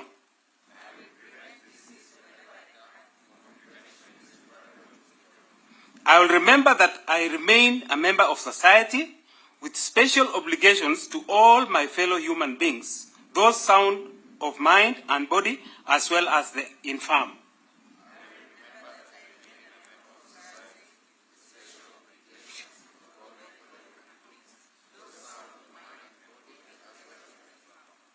If I do not violate this oath, may I enjoy life and art, respected while I live and remembered with affection thereafter.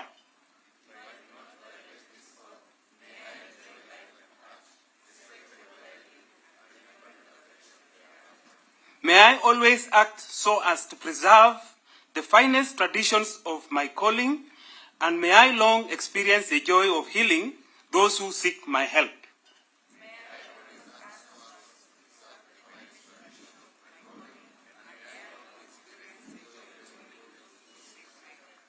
So help me God.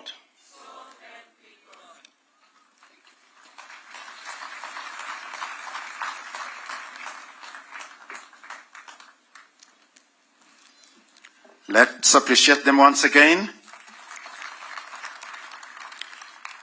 Excellencies, allow me to invite the Dean School of Nursing, Professor Juliana Misore, accompanied by the team from the Nursing Council of Kenya, to administer the oath to our nursing graduates.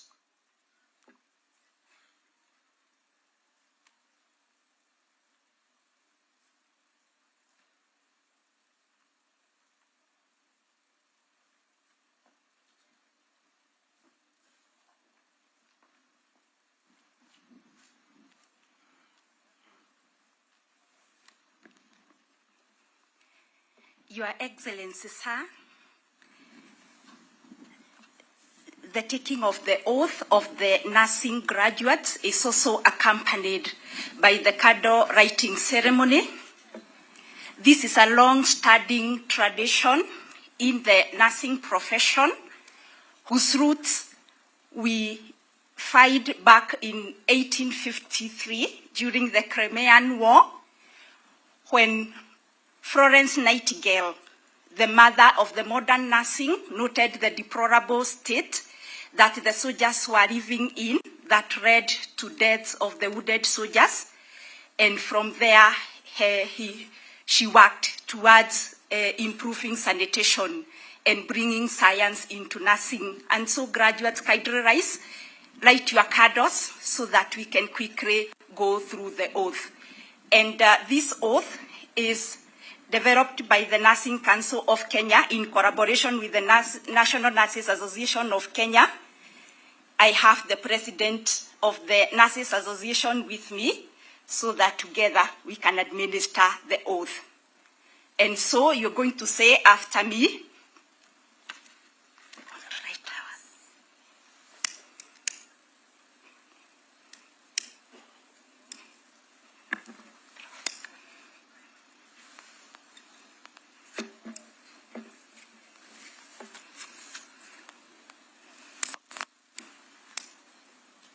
you'll hold the candle with your right hand and you repeat after me. When I say I, you are going to insert your full name. I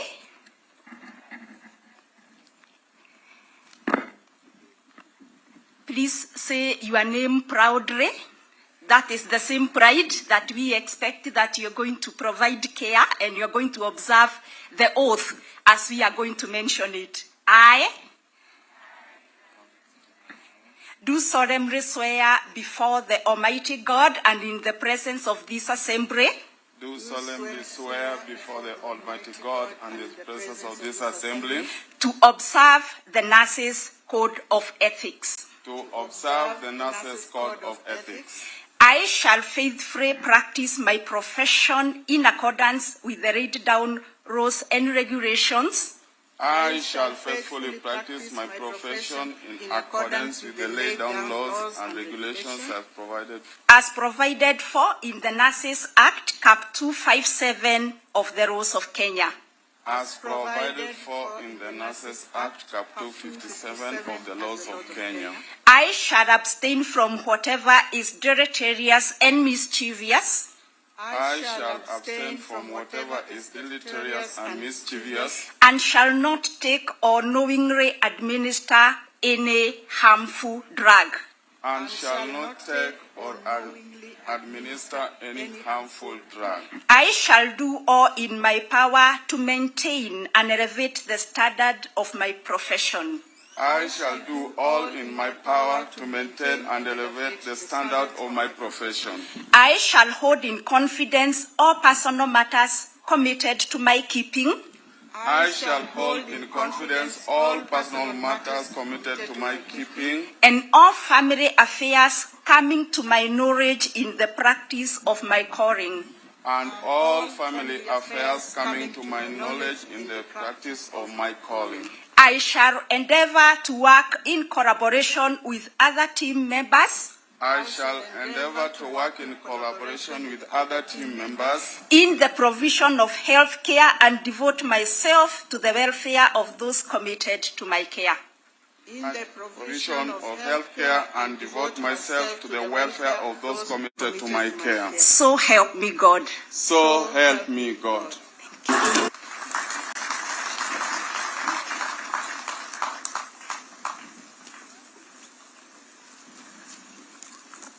Shall we appreciate the nurses so that as they walk out to our wards, they may light the candle of healing. Your Excellency, at this juncture, with your permission, I would wish to call on stage Reverend Sister Josephine Apio to accompany the Health Records and Information Organization representative to administer the oath of practice to the graduates of Health Record and Information Management.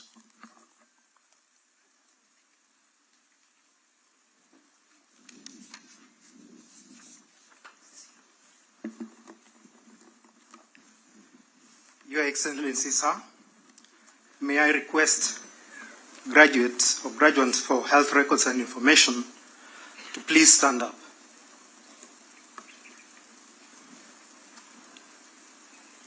Your Excellency, this is a profession that handles patient-related data.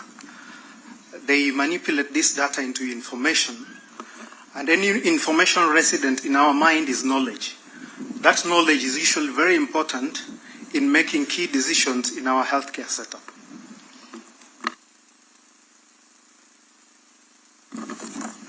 So repeat after me and raise your right hand and be as loud as possible. Raise your right hand. I, Health Records and Information Officer, Health Records and Information Officer, do swear that whatsoever in my practice or not in my practice, whatsoever in my practice or not in my practice, I shall see or hear amid lives of men, I shall see or hear amid lives of men, which ought not to be mentioned, which ought not to be mentioned, noised abroad, as to such I will keep silent. Noised abroad, as to such I will keep silent. Holding such things and great To be spoken. So help me God. So help me God. Thank you so much.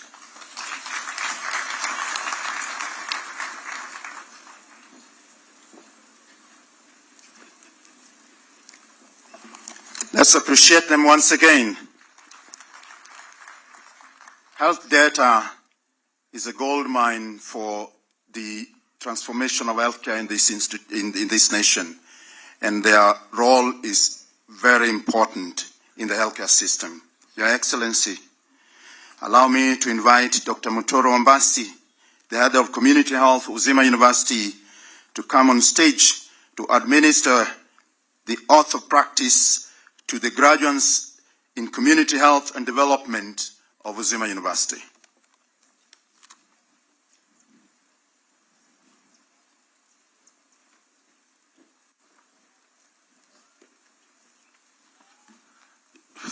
Your Excellency, other protocols observed, allow me to ask the graduates of Community Health and Development to be on their feet and hold them.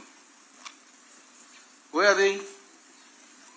Yes, good. Your Excellency, there are only 4, but these are the people who we all depend on for community empowerment, in community health, for the achievement of universal health care. Now raise your hand, right hand, raise your hand. I also ask similar graduates if they ever took an oath to stand up in support for our new graduates. I'll read, and you recite behind me. When I say I, you say your name. I, do hereby take this oath before my court and the entire congregation present here,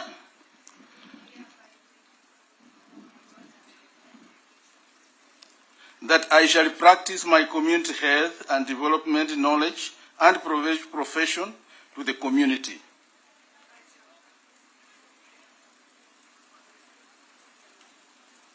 I will work without prejudice,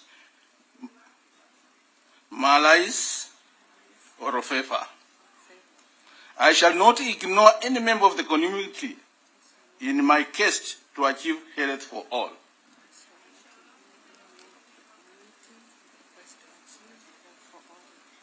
I shall assist the ill and the suffering to achieve health as I work towards disease prevention and control in the communities.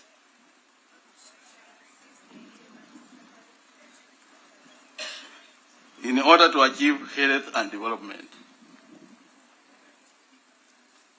So help me God.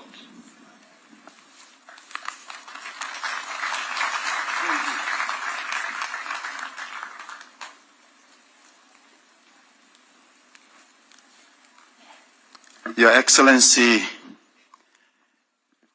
we continue to appreciate your presence, and as the head of that division has affirmed, community health is critical to the achievement of universal health coverage. We are moving to the next stage, and this is the moment you've been waiting for.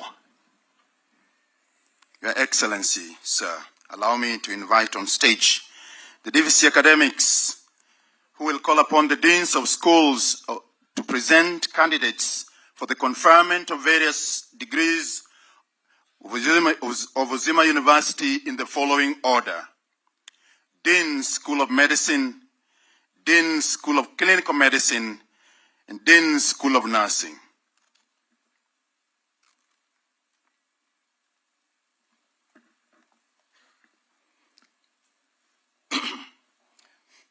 Chancellor, sir, I have the honor and pleasure to invite the Dean School of Medicine to call by name the candidates who have successfully satisfied the requirements for conferment of the degree of Bachelor of Medicine and Bachelor of Surgery of Uzima University. Dean School of Medicine.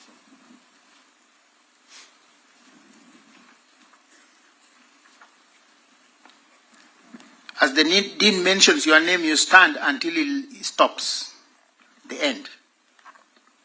Thank you. You will stand until the degree is conferred to you.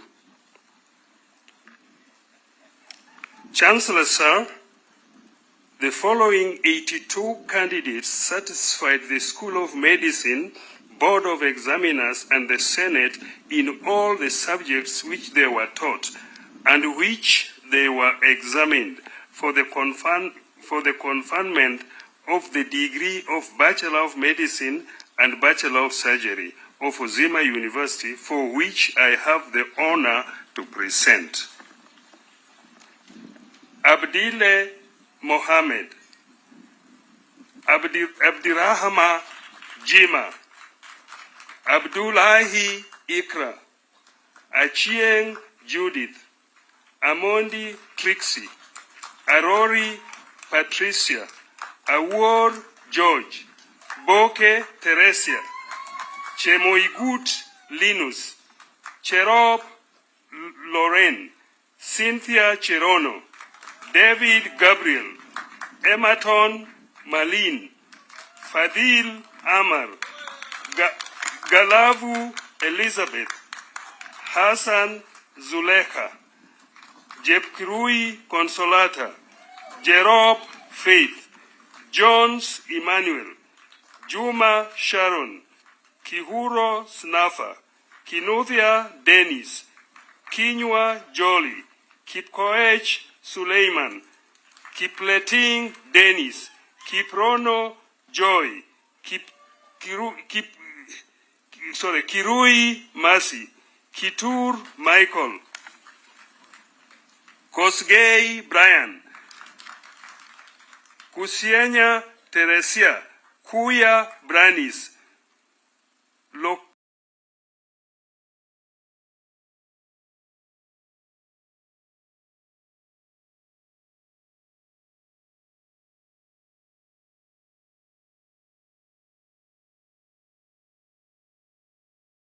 Lokengot Teresa, Machukao William, Musembi Alan, Musioka Pius, Mutembei Murangiri, Mutenyo Nandako, Mudua Lillian, Mutungi Esther, Mwai Morris,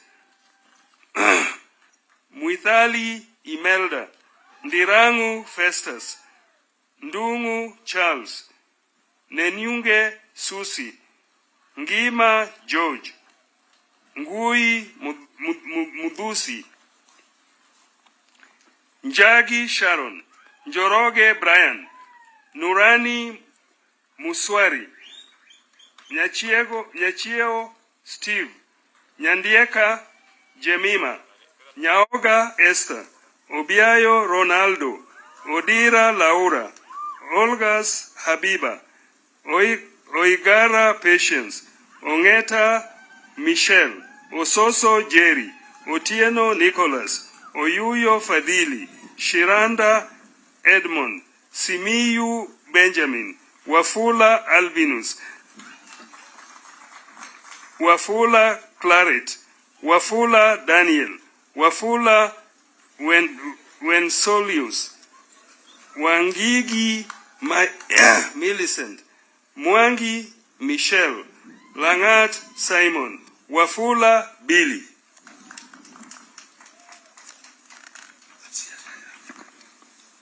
I ask Chancellor Sir to confer upon these graduates bachelor's degree in their respective areas of specialization.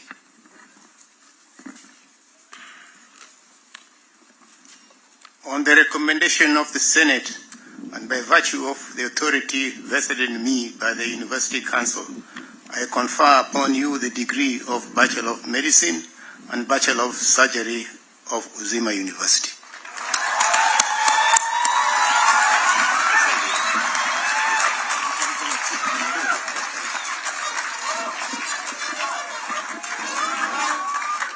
Thank you. Congratulations. Chancellor Sir, I have the honor and pleasure to invite the Dean School of Medicine to call by name the candidates who have successfully satisfied the requirements for conferment of the degree of Bachelor of Science in Microbiology of Uzima University.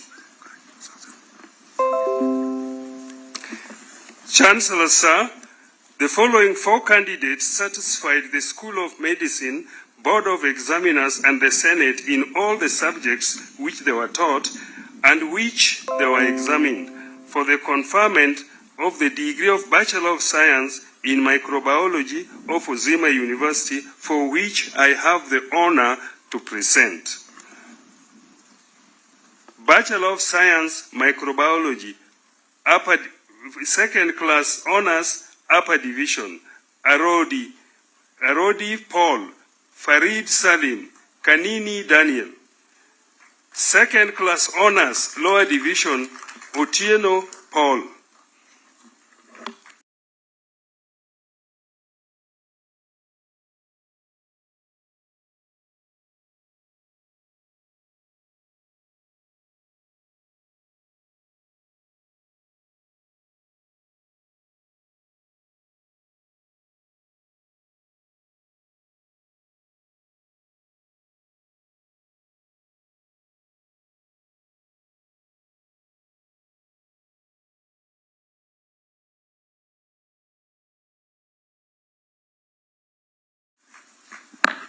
I ask Chancellor graduates, bachelor's, you can come back.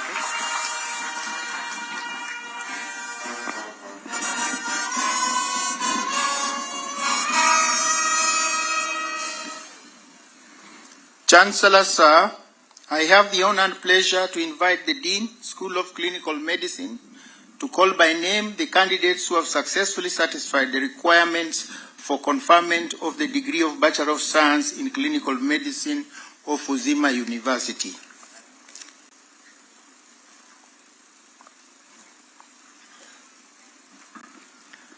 As the Dean reads out the names, you will stand and remain standing until the last name is read. Chancellor, sir, the following 108 candidates satisfied the School of Clinical Medicine Board of Examiners and the Senate in all the subjects which they were taught and which they were examined for the conferment of the degree of Bachelor of Science in Clinical Medicine of Uzima University, for which I have the honor to present. Adhiambo Eve, Alfred Patrick, Amayo Edwin, Ambitsi Granton, Angwenyi Florida, Chebet Shandros, Chepkemoi Eileen, Chepkemoi Veronica, Cheptu Veronica, Cheruyot Alan Koech, Chibungu Paul, Deng Sidonia Adior, Ekapolon Evans, Ekiring Harrison, Ekise Nick,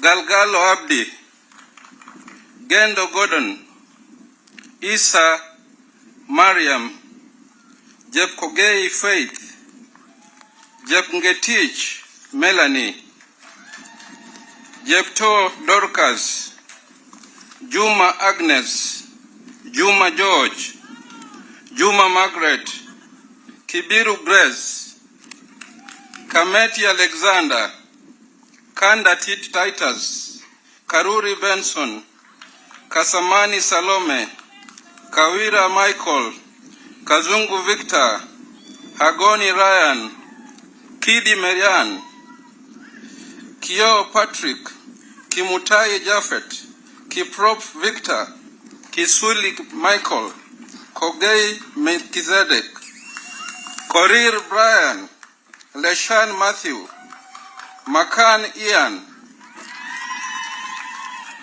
Makoha Abednego, Mbiti Nathan, Molel Justin, Mora Sheila, More Mo Shafan, Mugo Juliet, Muliga Walter, Muse Justus, Muzungu Zera, Mushoka Joseph, Mushoka Mary, Mutimba Anna, Muturia Enoch, Mwagadi Naima, Mwambia Perpetua, Mwania Dennis, Mwaniki Peter, Nangwe Nivagolda, Ndema John, Ndenga Harrison, Ndiege Patrick, Nganga Victor, Ngare Jared, Ngoga Priska, Nicholas Nicodemus, Njenga Alan, Njue Florence, Ntongai Maxon, Ochuka Willie, Odhiambo Kevin, Odhiambo Peter, Odhiambo Stella, Odhiambo Yvonne, Ogutu Ian, Ojuang Stephen, Okello Sensa, Oliver Neumbe, Ominde Dennis, Omondi Dorothy, Omongole Jacob, Omodeke Leonard, Otieno Frederick, Peresian Cherish, Plimo Ngole Tukei, Rakama Michelle, Rono Hosea, Salasia Adrian, Samini Joseph, Sang Solomon, Sanyenge Felician, Shashia Brenda, Shikuni Valentin, Simi Walter, Sirunda Edwin, Shiomiti John, Tirop Cosmas, Tuabe Faith, Washira Agnes, Wafula Collins, Wafula Michael, Walela Abel, Wamukota Aaron, Wanyama Faith, Washe Ali, Wekesa Daniel, Wekesa Timothy, and Were Wendy. I ask Chancellor Sir to confer upon these graduates bachelor's degree in their respective areas of specialization. On the recommendation of the Senate and by the virtue of the authority vested in me by the University Council, I confer upon you the degree of Bachelor of Science in Clinical. Medicine of Uzima.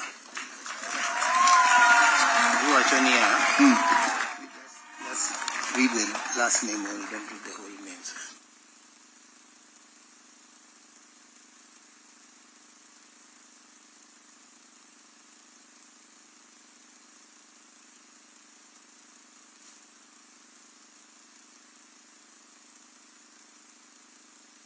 The last name.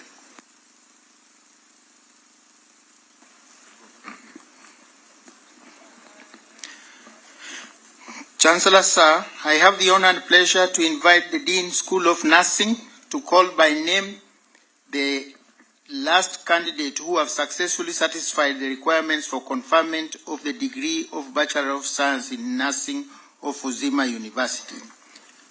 By virtue of the time, we are going to mention the last name, but all the graduates will stand. Okay? School of Nursing.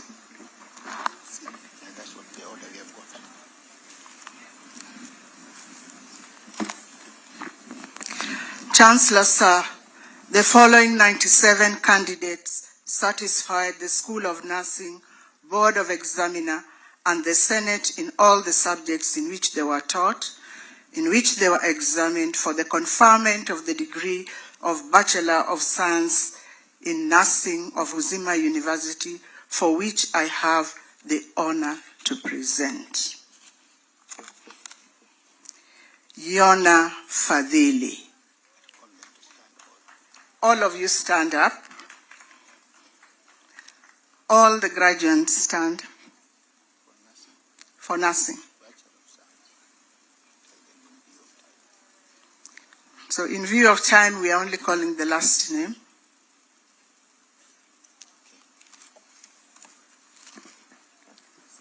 I ask Chancellor, sir, to confer upon these graduates bachelor's degree in their respective areas of specialization. Chancellor, sir.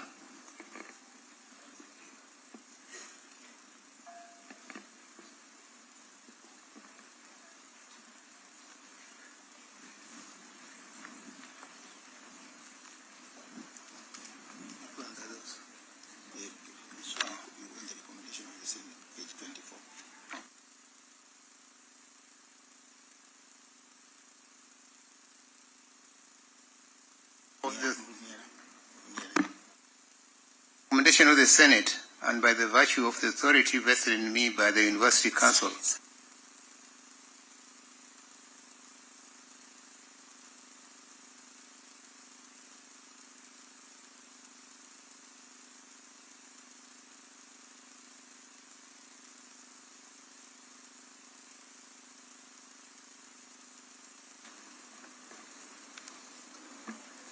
Sorry, ladies and gentlemen.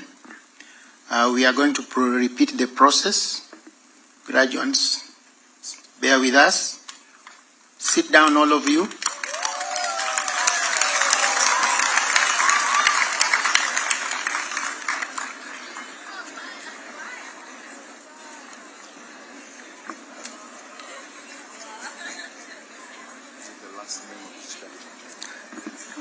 Chancellor, sir, I have the honor and pleasure to invite the Dean School of Nursing to call the first name of the candidates who have successfully satisfied the requirements for conferment of the degree of Bachelor of Science in Nursing of Uzima University.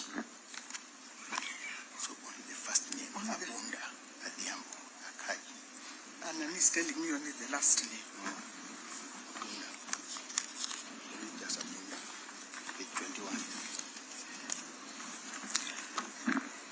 Chancellor, sir, the following 97 candidates satisfied the School of Nursing, Board of Examiner, and the Senate in all the subjects in which they were taught and which they were examined for the conferment of the degree of Bachelor of Science in Nursing of Uzima University, for which I have the honor to present. Odhiambo, Adhiambo,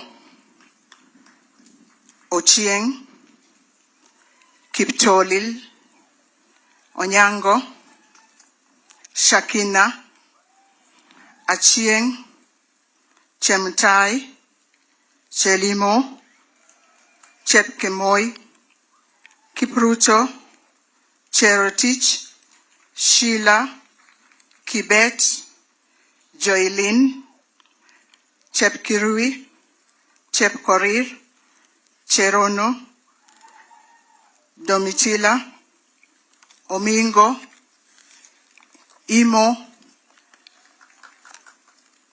Cheruto, Kehia, Kamau, Karanja, Katokoi, Kibet, Kimani, Kipchirchir, Kipkemoi, Kipkirui, Kipkoech, Kiplangat, Kipngeno, Kiprotich, Kipto, Kipchochebet, Koech, Kombo, Kuno, Langat, Langat Kipleting, Langat Kipto, Lijode, Loras, Luvakia, Magoi, Makoha, Matengo, Mbevu Matthew, Muhatia, Mwolongo, Mumbo, Musomi, Mwangi, Nosir, Daga, Njeri,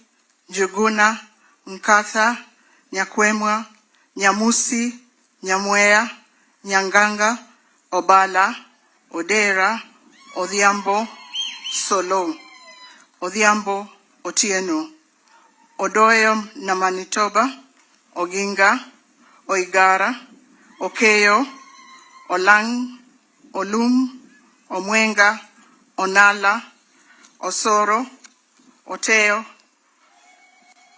Otieno, Otieno McWilliams, Ouko, Owino Deborah, Pamba Joan, Salim, Shikanga, Teshika Besling, Wafula Beverly, Wafula Wekesa, Wafula Isaac, Wakoli, Wambua, Wanga, Wanyonyi Naliaka, Wanyonyi Nafula, Weda Otieno, Wepukulu, Wereng, and Yona Fadhili. I ask Chancellor Sir to confer upon these graduates bachelor's degrees in their respective areas of specialization. On the recommendation of the Senate and by the virtue of the authority vested in me by the University Council, I confer upon you degree of Bachelor of Science in Nursing of Uzima University. So, yeah, I'll call it. I'm calling.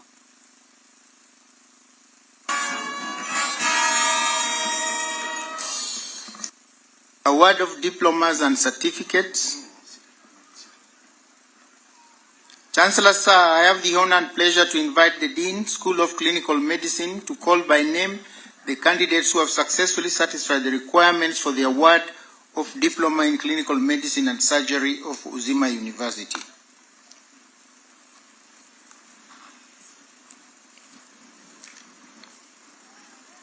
You stand as your name is called.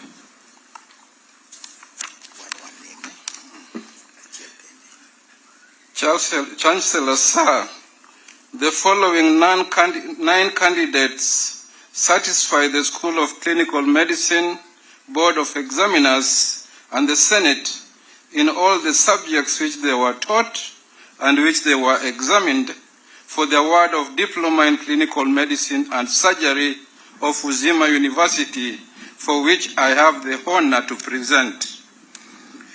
Areba, Eglin, Kavere, Mbede, Nabali, Nafula, Otieno, Swea, Wambasi.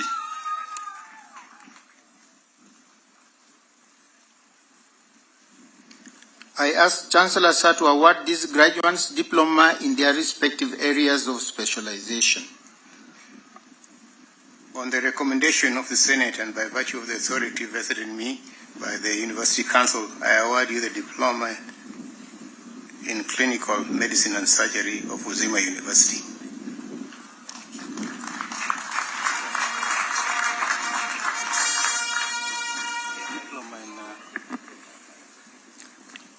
Chancellor, sir, I have the honor and pleasure to invite the Dean School of Clinical Medicine to call by name the candidates who have successfully satisfied the requirements for the award of Diploma in Community Health and Development of Uzima University.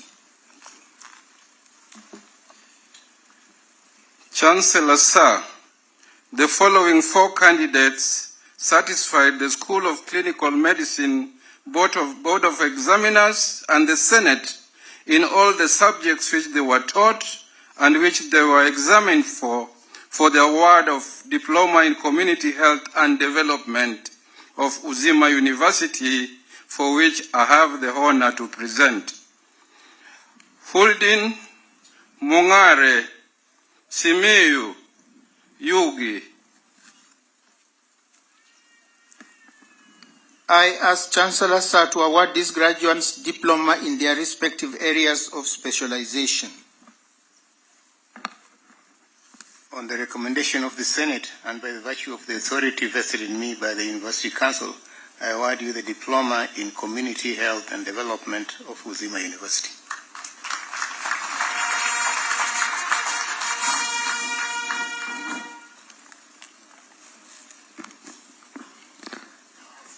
Chancellor, sir, I have the honor and pleasure to invite the Dean, School of Nursing, to call by name the candidates who have successfully satisfied the requirements for the award of Diploma in Health Records and Information Management of Uzima University.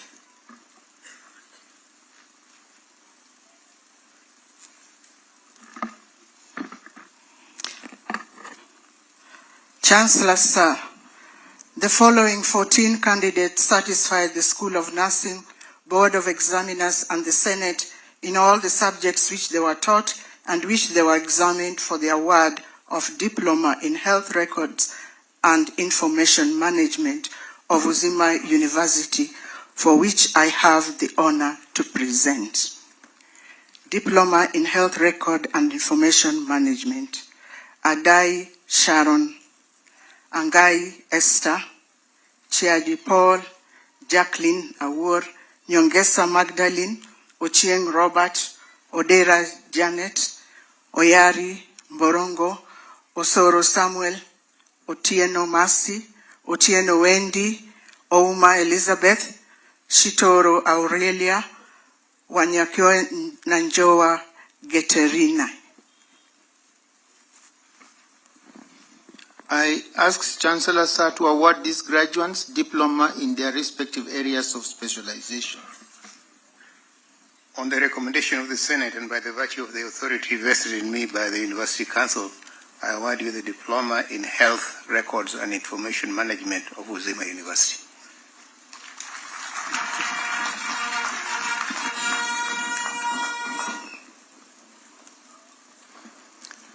Chancellor, sir, I have the honor and pleasure to invite the principal, St. Catherine School of Nursing, to call by name the candidates who have successfully satisfied the requirements for the award of Diploma in Registered Community Health Nursing.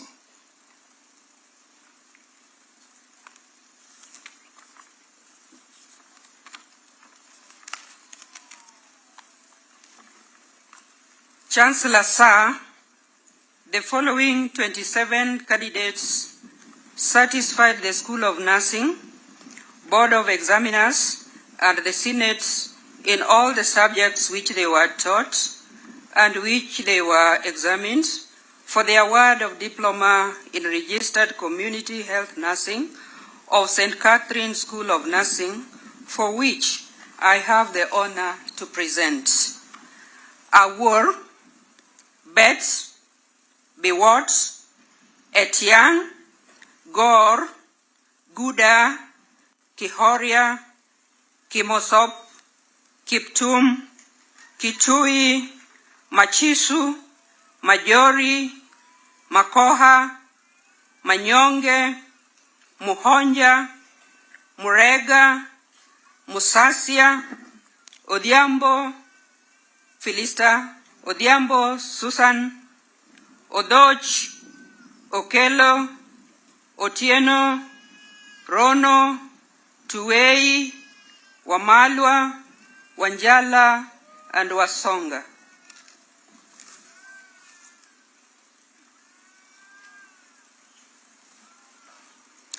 I ask Chancellor Sir to award these graduates diploma in their respective areas of specialization. On the recommendation of the Senate, by the virtue of the authority vested in me by the University Council, I award you diploma in registered community health nursing of St. Catherine's School of Nursing. Makofi, thank you very much.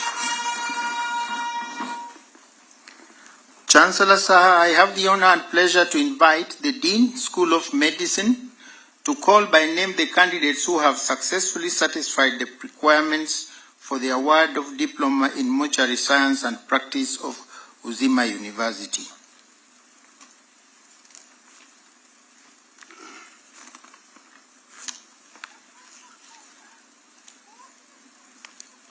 Chancellor Sir, the following 11 candidates satisfied the School of Medicine Board of Examiners and the Senate in all the subjects which they were taught and which they were examined for the award of Diploma of Mortuary Science and Practice, for which I have the honor to present.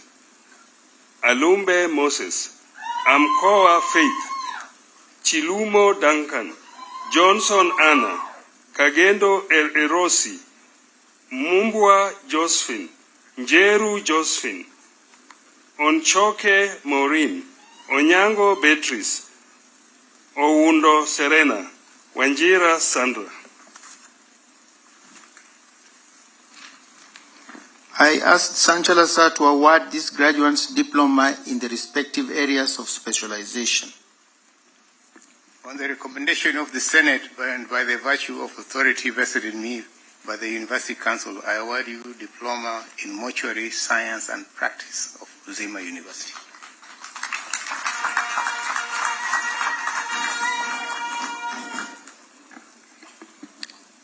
Chancellor Sir, I have the honor and pleasure to invite the Dean, School of Nursing, to call by name the candidates who have successfully satisfied the requirements for the award of Certificate in Health Records and Information Technology of Uzima University.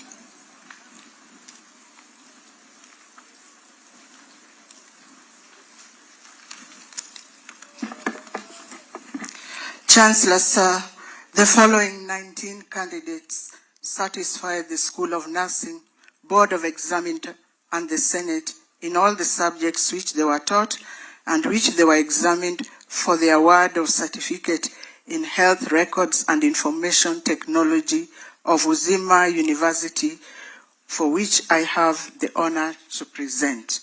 Certificate in Health Records and Information Technology, Anyango, Aomo, Bongo, Chacha, Oigo, Elijah, Gesori, Kangelia, Nyangeri, Odundo, Odur, Okoth, Ongai, Onyango, Opio, Otieno, Ouma, Owino, Rasari.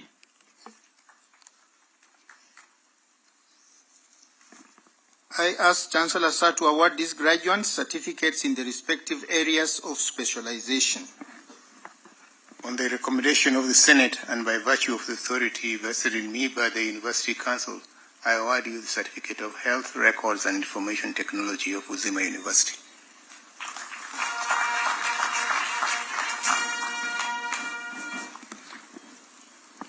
Chancellor Sir, I have the honor and pleasure to invite the Dean, School of Medicine, to call by name the candidates who have successfully satisfied the requirements for the award of Certificate in Mortuary Science and Practice.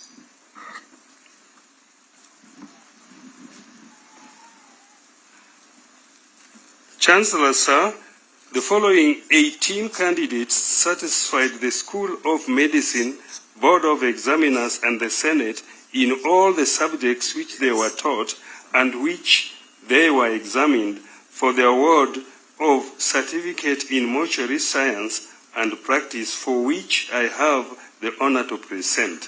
Certificate in Mortuary Science and Practice, Adhiambo Kesley, Ager Joseph, Ario Christopher, Chege Elijah,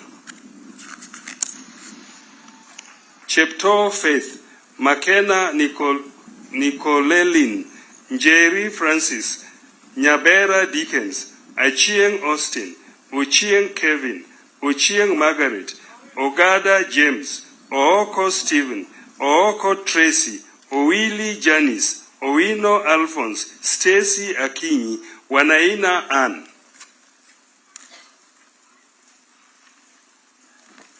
I ask Chancellor Sir to award these graduates certificate in their respective areas of specialization. On the recommendation of the Senate and by virtue of the authority vested in me by the University Council, I award you the certificate in mortuary science and practice of Uzima University.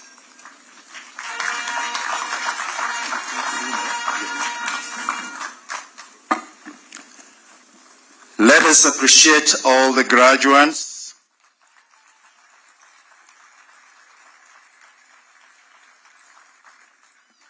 Your Excellency, sir, they are not always very loud. There are about 2,600 students all the time in the university. If you walk in here, you may not know people are in the university until time for lunch. That's when you see them walking out. They're always very quiet. At this juncture, allow me to invite the Vice Chancellor, to invite the Deputy Vice Chancellor Academics and Student Affairs to invite the Vice Chancellor to read the citation for the conferment of the Honorary Doctor of Health Science, honoris causa of Uzima University, upon His Excellency Dr. William Samoei Ruto, CGH, President of the Republic of Kenya and the Commander-in-Chief of the Defense Forces.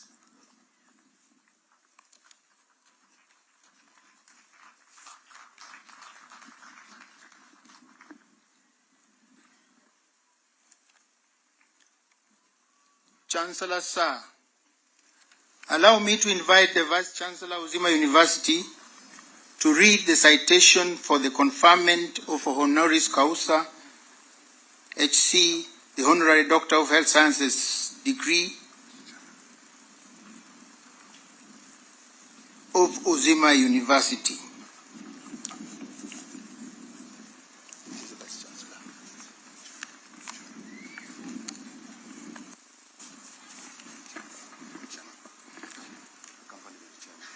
The Vice Chancellor shall be accompanied by the Chairman.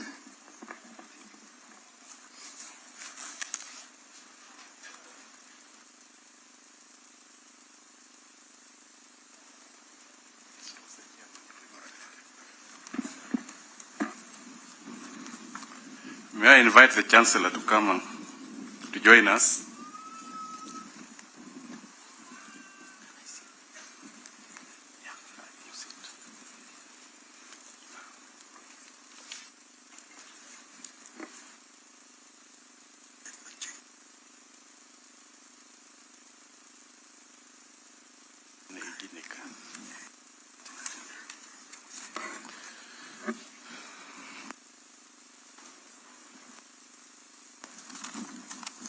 Citation for the conferment of the Honorary Doctorate of Health Science, honoris causa HC, upon His Excellency William Samoei Ruto, PhD, CGH, President of the Republic of Kenya and Commander-in-Chief of the Defense Forces.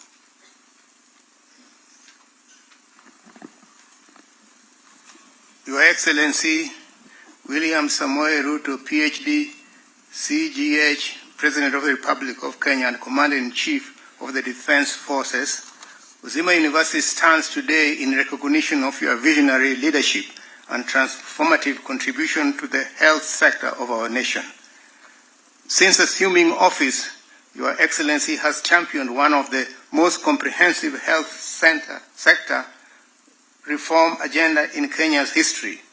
Under your stewardship, the following 4 landmark laws have been enacted: the Social Health Insurance Act, the Primary Health Care Act, the Digital Health Act, and the Facility Improvement Finance Act. These acts have laid the foundation for a more equitable, efficient, and for people-centered health center system. These reforms have re-engineered health care financing, strengthened governance, and expanded access to quality health care for the millions of Kenya. Your Excellency's commitment to the universal health coverage, UHC, has been demonstrated through the bold initiative that prioritizes promotive and preventive care, community health service delivery, and finance risk protection, the development of community health promoters, and the strengthening of primary health networks, and the expansion of health workforce reflect your belief that every Kenyan, regardless of geography, income, deserves timely, dignified, and affordable health care. Your leadership has also accelerated the digital transformation of healthcare, enabling better data system, improved patient management, and enhancement of accountability across the health sector.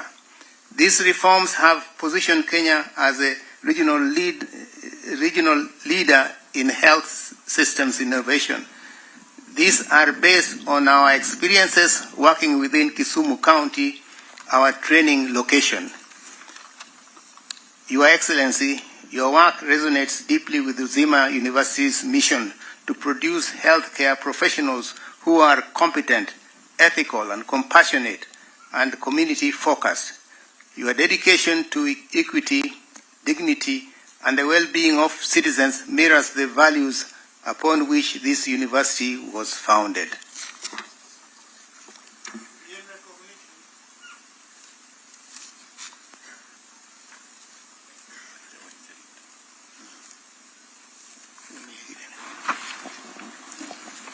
Pleasant surprise.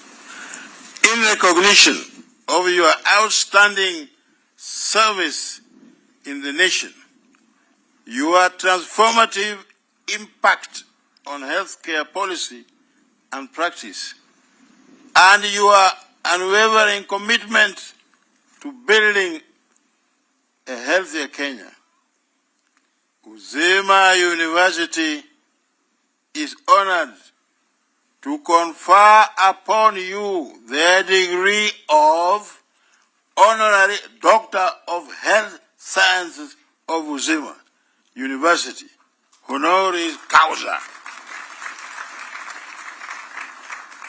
by the authority vested in the Senate, the University Council, and the Board of Trustees, and in accordance with the Charter of Uzima University, we proudly bestow this honor upon you, Your Excellency.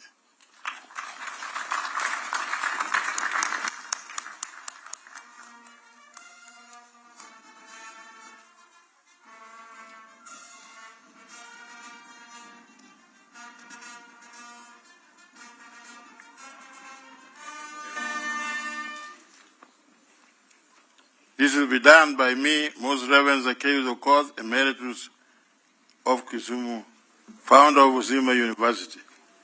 I know it's something new, it's something surprising, but it's something special. And if somebody wants more explanation, I will give.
Please, you can take your seats. The Most Reverend Zacchaeus Okoth, the founder of Uzima University and Archbishop Emeritus, Vice Chancellor, members of faculty, and the student fraternity. I join you today in celebrating Uzima University and the privilege that has been extended to me and the honor of being awarded a honorary degree in this great institution. I say with a lot of gratitude, thank you very much. I will endeavor to do my very best, especially in the space and sector of health. It is a passion for me. It goes beyond my duty and responsibility as president, but it is a passion and a belief that health should not be a privilege for those who can afford, but a right for every citizen.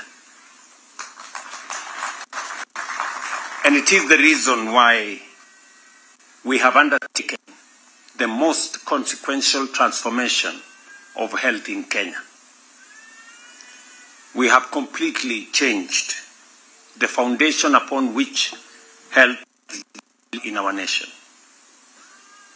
We have passed 4 pieces of legislation to replace the NHI Act, and another piece of legislation is in the works in Parliament.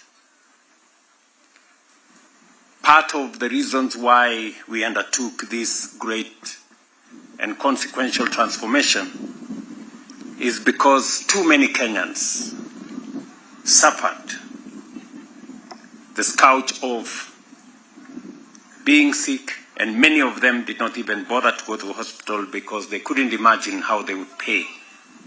And those who went to hospital suffered the consequences of very huge medical bills. Many sold their property, and many ended up in debt. Those who could and had connections had harambes organized for them, but the majority did not have any means to pay. And that is why we have undertaken this reform process, and today I can proudly tell the nation that while we may not have yet a perfect system, but we have one that is working. Today, 29 million Kenyans are registered in SHA. Close to 5 million Kenyans have been treated and paid for by SHA. 74 billion shillings has been paid over the last 14 months, double what was paid previously per year. Right here in Kisumu, 65% of the residents of Kisumu, 752,000 people to be exact, in Kisumu County that is, are today registered in SHA out of 1.16 million people, residents, that is, of Kisumu County. Kisumu County is among the best performing counties in the Republic of Kenya. In fact, they are the 8th in terms of registration in SHA.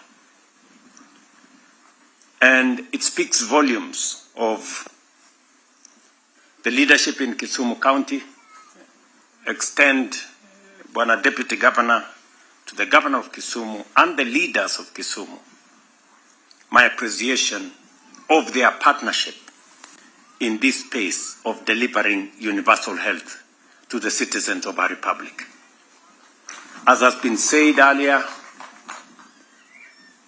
we now have 110,000 community health workers or promoters across Kenya, paid for between counties and the national government in our efforts to make health and our strategy in health focused on preventive and promotive and not the curative attention that was there in the past. Today we have a dedicated digital health authority that captures health records in a digital platform. Citizens today don't have to go with pieces of paper to hospitals. Today, all records are digitalized. And I can confirm to the citizens of the Republic of Kenya that aside from the transformation that we have taken, two other steps are necessary and are undergoing transformation. One is the delivery of health commodities. We have re-engineered and reformed KEMSA, and the refill rate in KEMSA has moved from 38% to 80%, and by the end of February, we want to make it 100%, so that we take care of the perennial problem of lack of medicine in our health facilities, in our dispensaries and health centers. The biggest challenge has always been citizens go to these facilities and finally they are told hakuna dawa. So we want to take care of that. And finally, we have engaged manufacturers so that we can have adequate surgical equipment and all other equipments necessary for the treatment of the people of Kenya. And we have signed in to a 240 billion program that will make sure that we have all the equipment that we need, MRIs, CT scans, laboratory equipment, and all the other equipments that will not be paid for by facilities, but will be netted off as they are used in a fee-for-service arrangement that makes sure that they are paid for as citizens are paid for their health treatment through SHA. So I'm very happy that I join the Uzima family, whose focus is on matters health. And I am very, very proud to join the student fraternity and faculty of this great institution. Thank you very much. God bless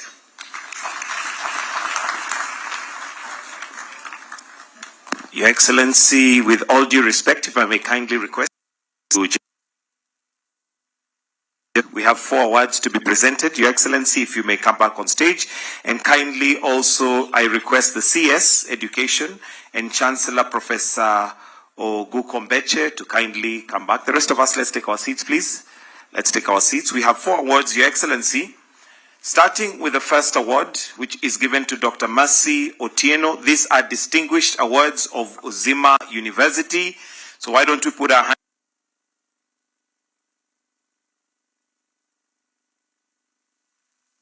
Organization Mercy and Love Foundation.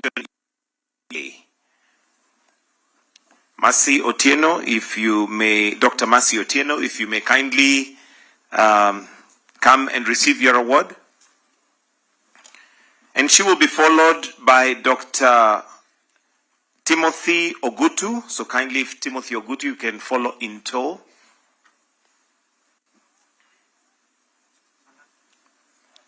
A round of applause as she receives her award.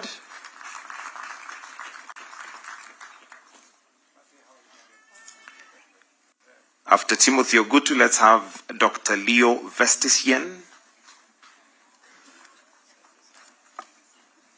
Dr. Timothy Ogutu.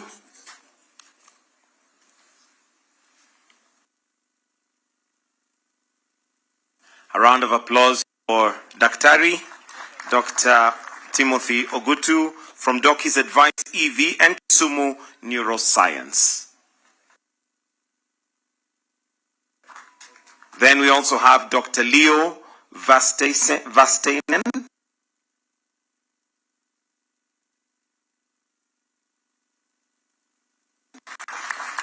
And the last one that we presented is Dr. Barry John Bacon.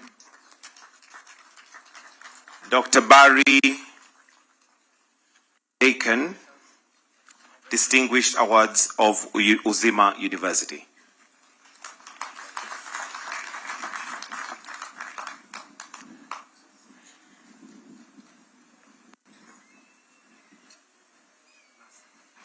Dr. Mercy Otieno, to receive now the actual award.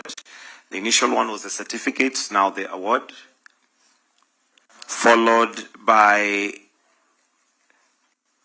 Dr. Timothy Ogutu.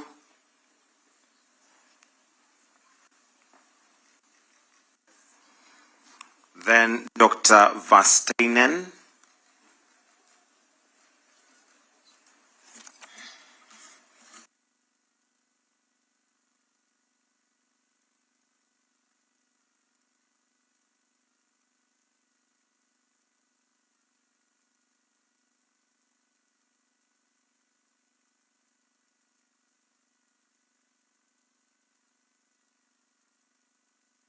Of His Excellency in the middle.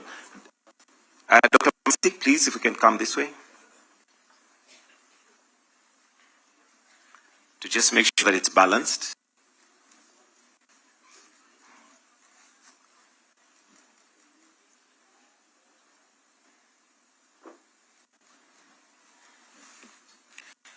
And as you take your seat, Your Excellency, there's also a gift for you from the university to be presented by the Chancellor together with the CS.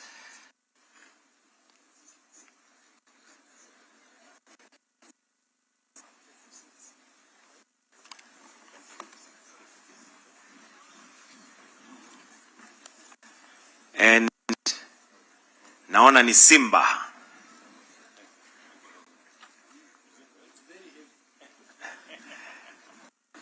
So a round of applause for His Excellency as he receives that.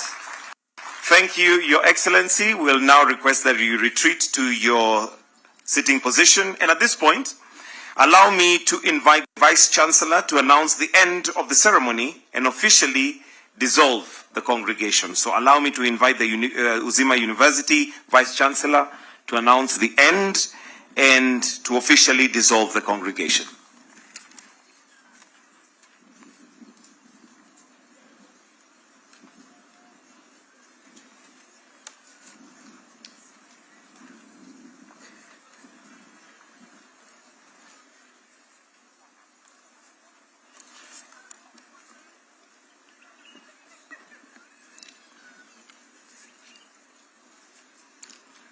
May we all stand, please.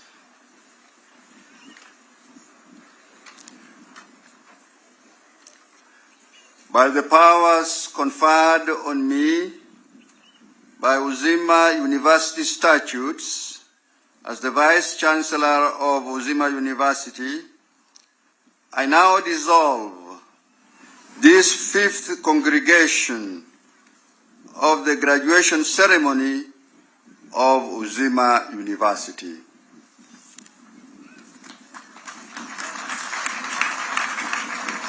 And while we remain standing, we shall finish with the national anthem. So if there's anybody who is seated, kindly let's be upstanding for the anthem. The anthem.